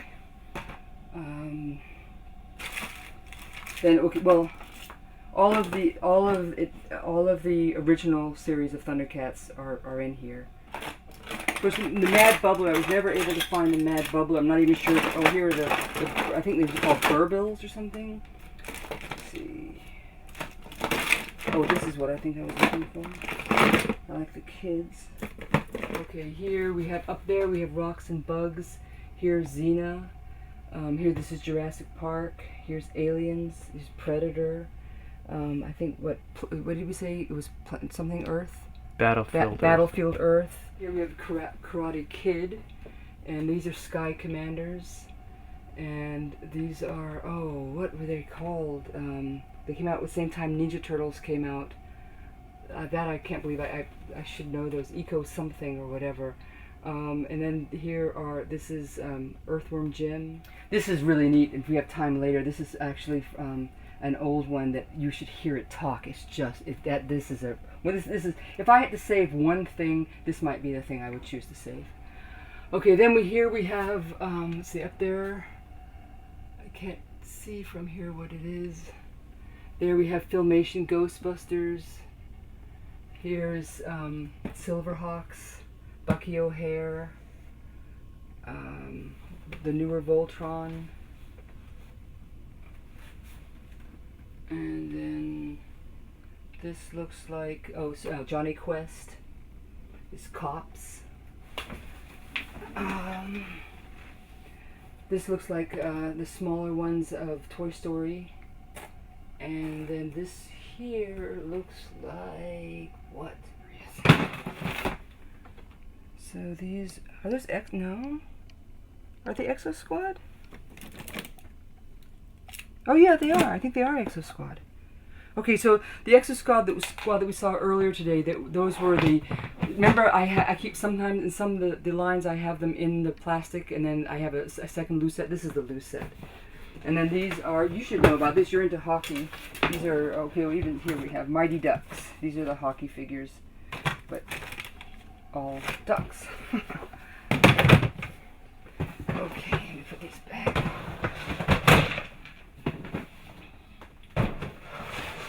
And down here we have, it looks like more RoboCop.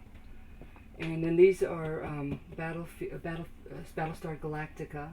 These are Captain Power. Yeah, these are Captain Power. Nightmare Before Christmas, is that right with these? Mm-hmm.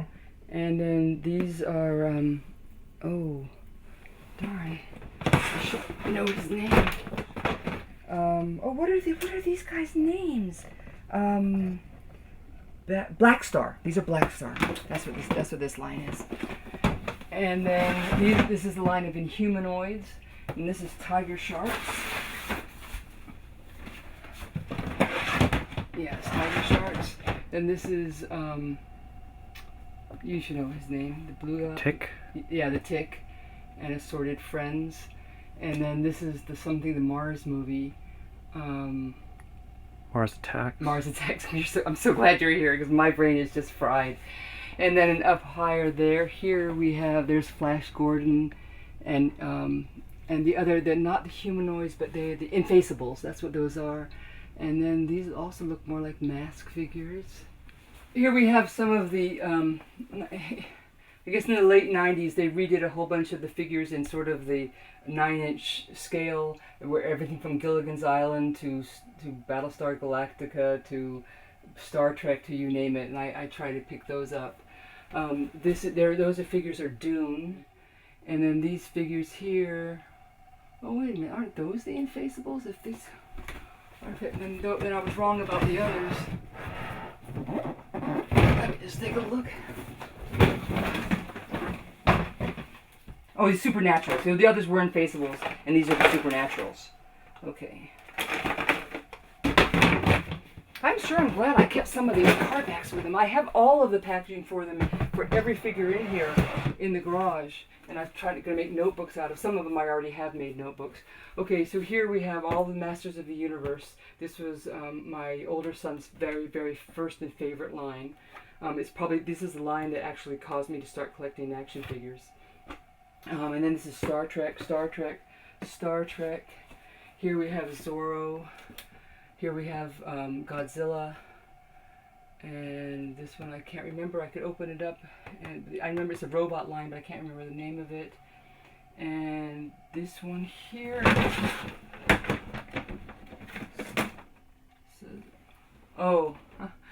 These are old, for the most part, they're Masters of the Universe knockoffs. But I have a friend who's writing a book on fantasy figures from the 80s, and most of those actually have gone to him now because I really didn't care much about them, so they ended up going to him.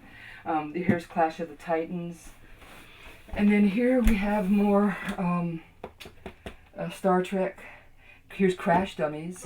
This one here are Sectors. If people remember Sectors. And those were also a lot of fun.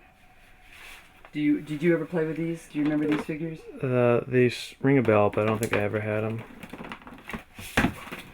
And this looks like more Star Trek.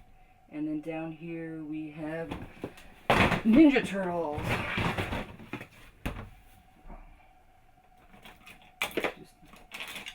I have more Ninja Turtles other places too. Again, Ninja Turtles were a big hit here. Kenshiro, I guess it's called. Also neat looking figures. Oh, Jay and Silent Bob. And things of that nature. Look. That's cool. What is that? Huh. Jay and Silent Bob and Grendel. Okay, this is, there was He-Man Masters of the Universe. This was the later He-Man series, which is actually a really cool series. This looks like VTech or something. Oh, that's what those were back there. Those others were VTech. These are not VTech. These are VTech knockoffs that were available at KB. This looks like... Oh, Warriors of Virtue. Oh, wow, I'd forgotten about Warriors of Virtue. Okay. I've just been doing Joe's for so long, I've just lost touch with all my other toy lines. And so, this is Monster Force. There was some really nice imagination used in building some of these figures. These are Robo Force. Cool, silly looking robots. And then this is, I want to say its name. I know Adam is the main guy. Adam Power Lords. And so here are different Power Lords.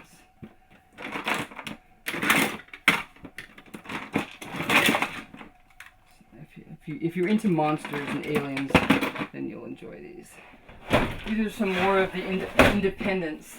I guess because I was a nun once, I kind of like the fact that they had the nun figures. I thought that was kind of neat. What else is in there? All other stuff. And then these look like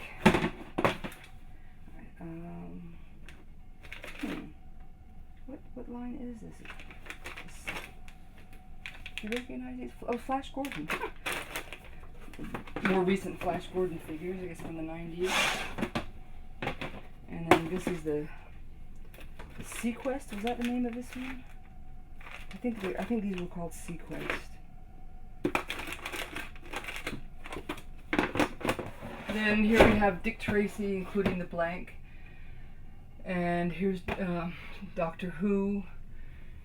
This is hold on, I'll get back to it. Here's Tron.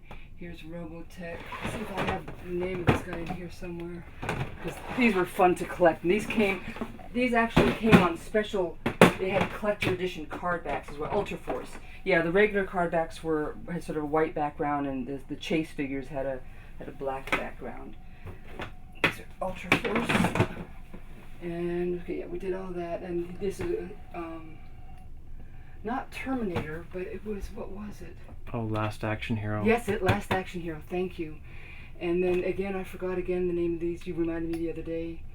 Marshall Bravestar. Marshall Bravestar. We did Dune already. These are just some silly Universal Monsters and Robot toys. This looks like Speed Racer. These are Battlestar Galactica. Yeah. Yeah, these are all Battlestar Galactica. Some of them are carded, but most of them are loose. Also Mork and Mindy's in there too. A bunch of Cylons.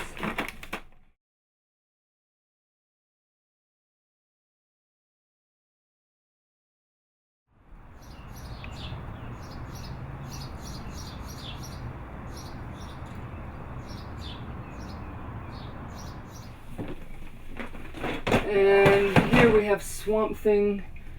And then here is Flash Gordon, the older version of it. Here is some Star Trek. I think I might have. Did we already do this when I did the tour? We might have.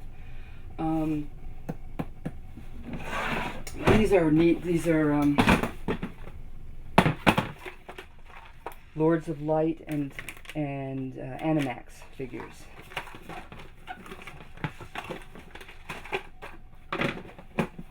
And then and here is. Hold on, close. We've got Bionic 6. Some neat metal figures. Very, very, very unusual at the time when these came out for them to be made out of metal and combination of metal and plastic. And then this is Precinct, Space Precinct or something. Yep, Space Precinct. These are also, these are mostly found in the UK. Secret Wars, Dungeons and Dragons. I should remember the name, but I don't. Jurassic Park, Xena. This is the other Voltron, Panache Place Voltron, I think it is. And then these are Starcom. These are various Mego figures, Dukes of Hazzard, and a few other lines.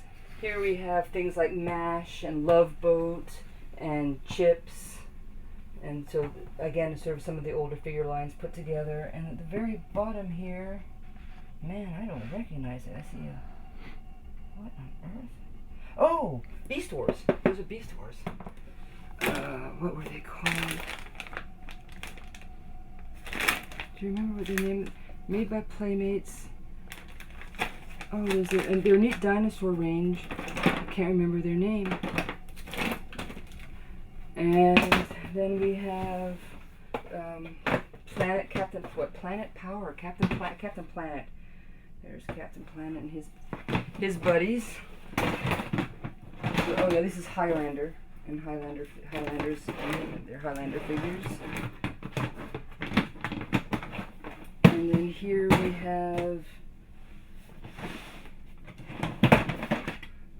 Stargate. And see, with the Off-Striker wannabe, or not wannabe, it is an Off-Striker, it's just repainted for and this is like the Bantha from Star Wars. And here we have Men in Black. This is Men in Black. I thought I saw some strange aliens in there. Okay, so Men in Black. And then, okay, here we have, you remember the Ultraman, the older Ultraman figures I showed you earlier today that were in the closet? These are the later ones. Oh, oops, that didn't mean to put these. Yeah, some of these are I forgot. Oh man, I wish I had their some packaging in here so I can remember the name of them. Oh, these are just okay. These are figures to, if anybody happens to be playing with the sail barge, they can take figures away or add figures to it. And here, oh, these are Star Wars mini play sets. Fast. Okay. Oh, these are old. Oh, the Mego figures. What were they called? Micronauts. Okay, so here are some of the older A-Team figures, and here's the older A-Team van from the 1980s. What's inside there? Something inside there. And also, I also have MASH pieces. And here's another A-Team. Ooh, don't break there. Another A-Team vehicle. And this also is A-Team. And a bunch of, and also I also have 8 foreign A-Teams from other countries. And here is, but that's not A-Team, is it? I don't remember. Somebody would know. This is. Oops. Put that back in. Helicopter. Pull out. There are the blades for it. That's 18. And here's the Chips motorcycle and all sorts of stuff. So let me see the 18. Here's some of the 18 figures. Oh man, here's one that I can fix it. Luckily, oh wow, look at that. The hook, the hook. What's it called? T-hook. The T-hook is made out of plastic instead of metal. Here are some bins that we've started to pull out of this bathroom and closet. This room isn't used obviously right now. Instead, I'm using it for Joe's. Here you have some convention items. This is all stuff from the UK and Europe. Here's another base. Here's another base. These are APCs and various other items from Europe. Here, these bins are, I'm not going to take these out. There's more convention items, convention, and looks like convention. Oh no, those are GoBots. Those are the GoBot vehicles at the bottom. Action Force items for dioramas. There's a few more Robo Skulls and Red Snakes, and I don't know what's down farther. There's a whole bunch of neat stuff. Oh, I know what I wanted to show you too. Over here, we didn't look at any of this stuff. A prototype water moccasin. Let me take this one down, put it right here. Here I have a setup of Slaughter's Marauders and Tiger Force. One of my favorite series that I completed just recently was, there is the American Sergeant Slaughter. Here's the Brazilian Sergeant Slaughter. Here is the Fun School Sergeant Slaughter, and just recently I won the Canadian Sergeant Slaughter. So now I have all 4 Sergeant Slaughters that were made. I like Sergeant Slaughter. And okay, so here we have Action Force items, SAS diorama building items. I have on my display I only have one of each item. If there are more than one item, it's because they're a variation, and then extras for building dioramas are in here. So those are the SAS. Then here, these are early Action Force from 1982. Their vehicles, and then here we have. Okay, these are nice. These are, I finally got a complete set of the German variation Palatoy figures and vehicles, and some of them are on display, but I didn't have room for all of the ones on display. I didn't have room for all of them, so some of them ended up in this bin. And then here, these are, it says Action Force Transition. Let's see what's in here. Okay. Don't know. They're not all Action Force Transition. I guess I added some other Panthers in here. And then here we have more G.I.JOE that's in here. Oh, okay, now we're just getting to the regular European Joe thing, sort of like the other bins we just looked at a minute ago, but I didn't open. And here is, here's Space Force from Palatoy. Again, more army building items. Some more. Here's 1, 2, 3, 4. Yeah, I guess here right there are 5 red hisses. Another Robo Skull here.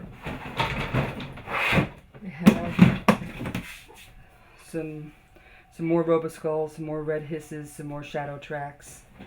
And here, what do I have here? Well, this is more UK stuff. Colin, I have another UK whale here. When I was doing whales the other day, see how different the coloring is on, for instance, on these sets, the boxes. Besides the lettering, the coloring is just so much different on these. And then last, what is this one? Oh, there's just more random stingers and other items from Europe. As I mentioned earlier, I don't have my Transformers anymore, but they went to a good home, so I don't regret it. But what I did keep were my GoBots, and I actually, personally, my sons like Transformers better, but I like GoBots better. So there's one set. And I sort of customized these boxes for them, and I cut out pieces from their packaging so that we knew which ones they were and which ones go in here. So when the kids put them away after playing with them, it would be easier. And let's see here what we got in this one. In this one we have, oh, in this case I didn't do that, but there they are.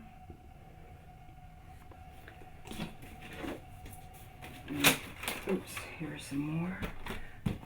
I can't remember the name of this one, but there's 2. There's a big one and a little one. I really like these figures.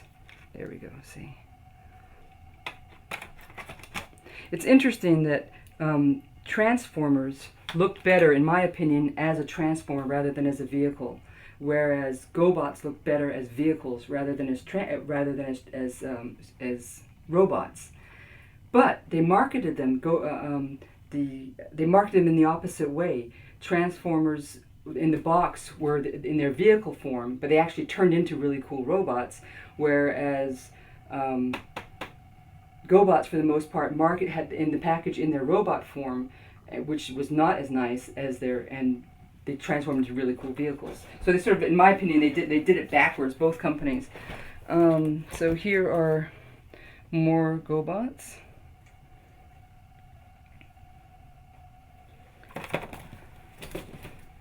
And more GoBots.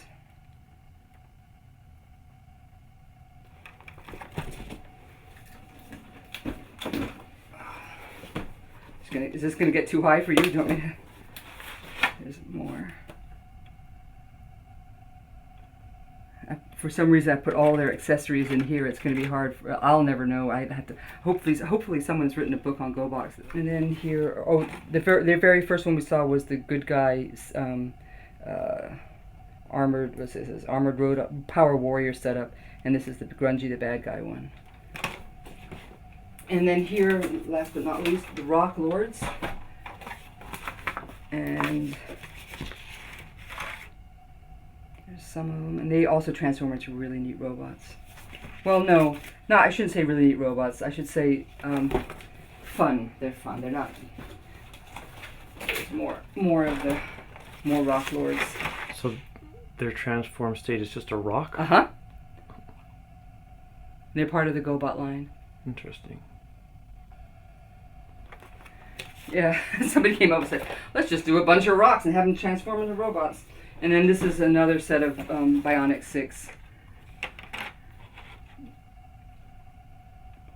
Oh, there isn't one more GoBot box here. I missed. Oh, these are, these are Rock Lords and what, Gnarlies. I think those are called Gnarlies. I can't remember for sure. And then over here, I also forgot. I used to have a lot of them in this case, but then I ended up putting them in here because these are not really user friendly as far as storage. But there's a whole bunch of the earlier ones. I can see what I mean. You have to really have little fingers to get them out. So the rest of them are there. So this is a complete run of U.S. GoBots. There are other GoBots from international GoBots, but I never collected them. By that time, when I found out about international things, I was just doing Joes, and so for these, I just stuck to what we had when they first came out. These are all the things that went with GoBots. Not all of them. There's also a base that's upstairs, but the smaller vehicles that went with Rock Lords or with GoBots are in this bin. So there, now that's all the GoBots. So they're made by Tonka? Is that what I see on there? Yes.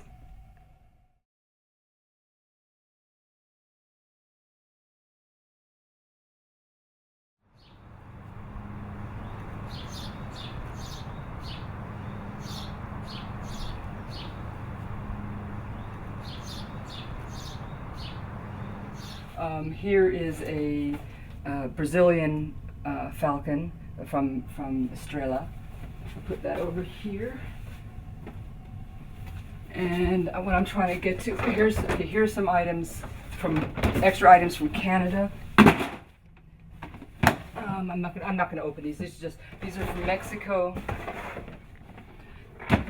See, as I was putting together my international room, trying to get at least one of each item in really, really good shape to photograph, I sometimes inevitably come up with lots of others, and sometimes some really nice ones that I hope one day I will integrate into the stuff up in the attic for the kids to play with. There's another Brazilian, another whale.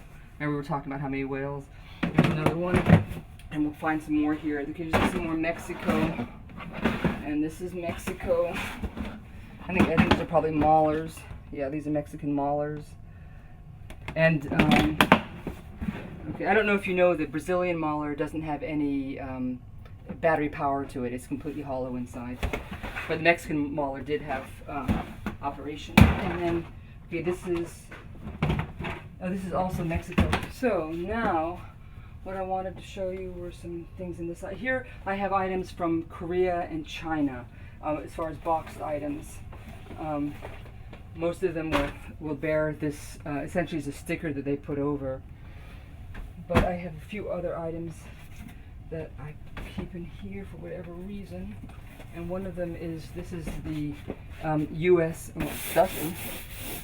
The U.S. Missile Command Headquarters. And Oh, here, it's open on this side. I knew it was open on one side because I opened it. And pull that out. Yeah. So see, that's how they originally came, punched in like that. And then this is, see, it's not even punched out yet. And then the figures came in a box like this. I also opened it because I'm an opener. And sorry, oops. And this is the way the figures came. So not bagged, but bubbled.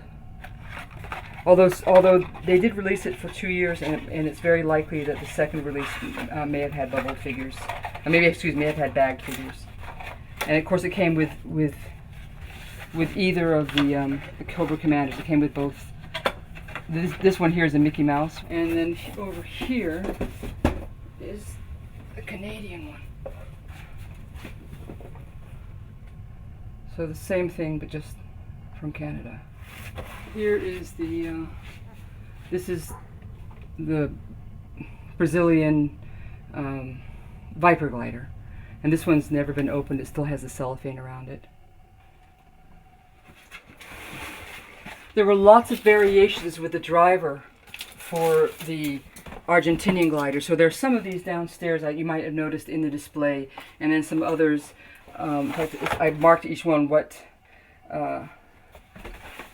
I guess this one dark. Oh, even the glider itself would vary from color. What kind of figure was in it? What kind of helmet they had.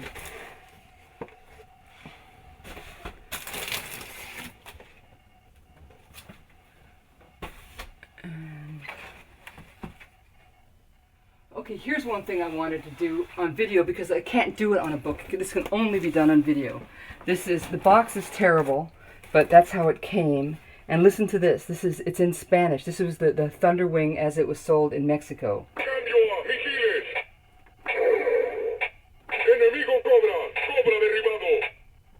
Enemigo Cobra. Cobra táctico. Bueno derecha or something like that.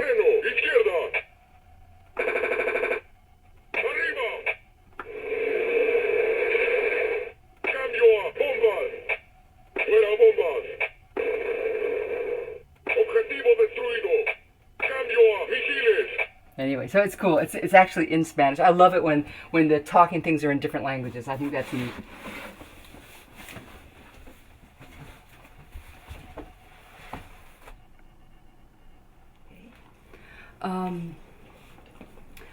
Well, I hope you've enjoyed the tour of my home. I hope you've enjoyed the Joe items and some of the other toy lines that we were able to see briefly. This has probably been sort of an over-the-top example of toy collecting. Most toy collectors, I don't think, go to quite this extreme. I probably wouldn't have, except for two reasons. One, I started out back in the very early 80s collecting, and at the time when I discovered action figures with Star Wars, Masters of the Universe, Transformers, all of those great toy lines, I had no idea that other people were collecting them, but the toys themselves were so cool that, as I mentioned earlier, I thought that they should be preserved.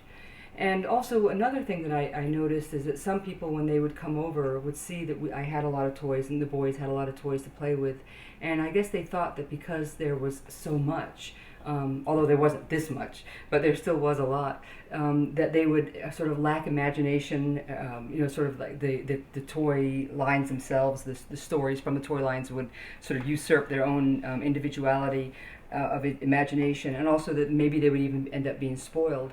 And actually, far from it. Both boys have ended up with incredible imaginations and just very, very creative young men.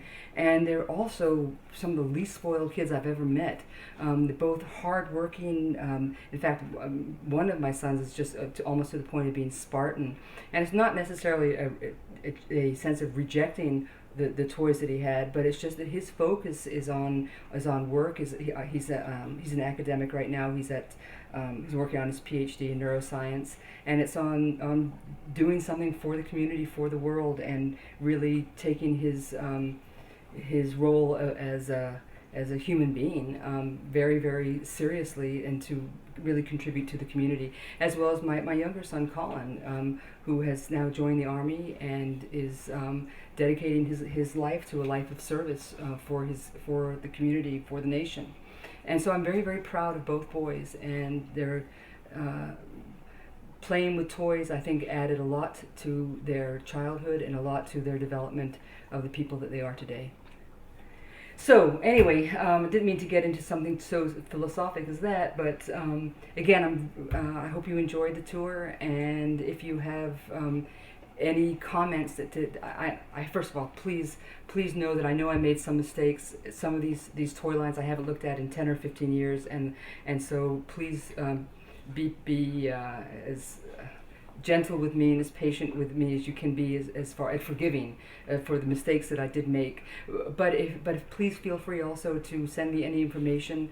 I have a Yahoo address, Airedevon. No, it isn't. It starts with G.I.JOE. It's G.I.JOE Airedevon, AIREDEVON @yahoo.com. If you have any commentary or information about items that I might be missing that you could help with, or just information. For instance, I would love if anybody has any information of exactly when the toy G.I. Joes were distributed in Mexico. I would really like to know. I need a date firm, either with an advertisement or a retailer's catalog. If anybody has any items from Venezuela, I'm still looking for them. I'm still looking for the Street Fighter Ryu movie edition, not the regular Street Fighter, but the movie edition, the later Hasbro one. I mean, there's a zillion things that I'm looking for, and hopefully you will have noticed some of the things that I may need. There may be things I don't even know about that hopefully someone out there does know about. That I'm working on my book right now. It's been a long time that I've been working on it, and my health is such that it goes up and down, so I can't work on it all the time. But whenever I have the energy and health to do so, I am working on it. I hope to get a volume out soon. Hopefully this year, maybe early next year. But anyway, in the meantime, if anybody has any info that they could help me with, the more information, the better. I give full credit to anybody who brings me information. There's not a problem there at all. And anyway, thank you very much for viewing this, and I wish everybody a great day.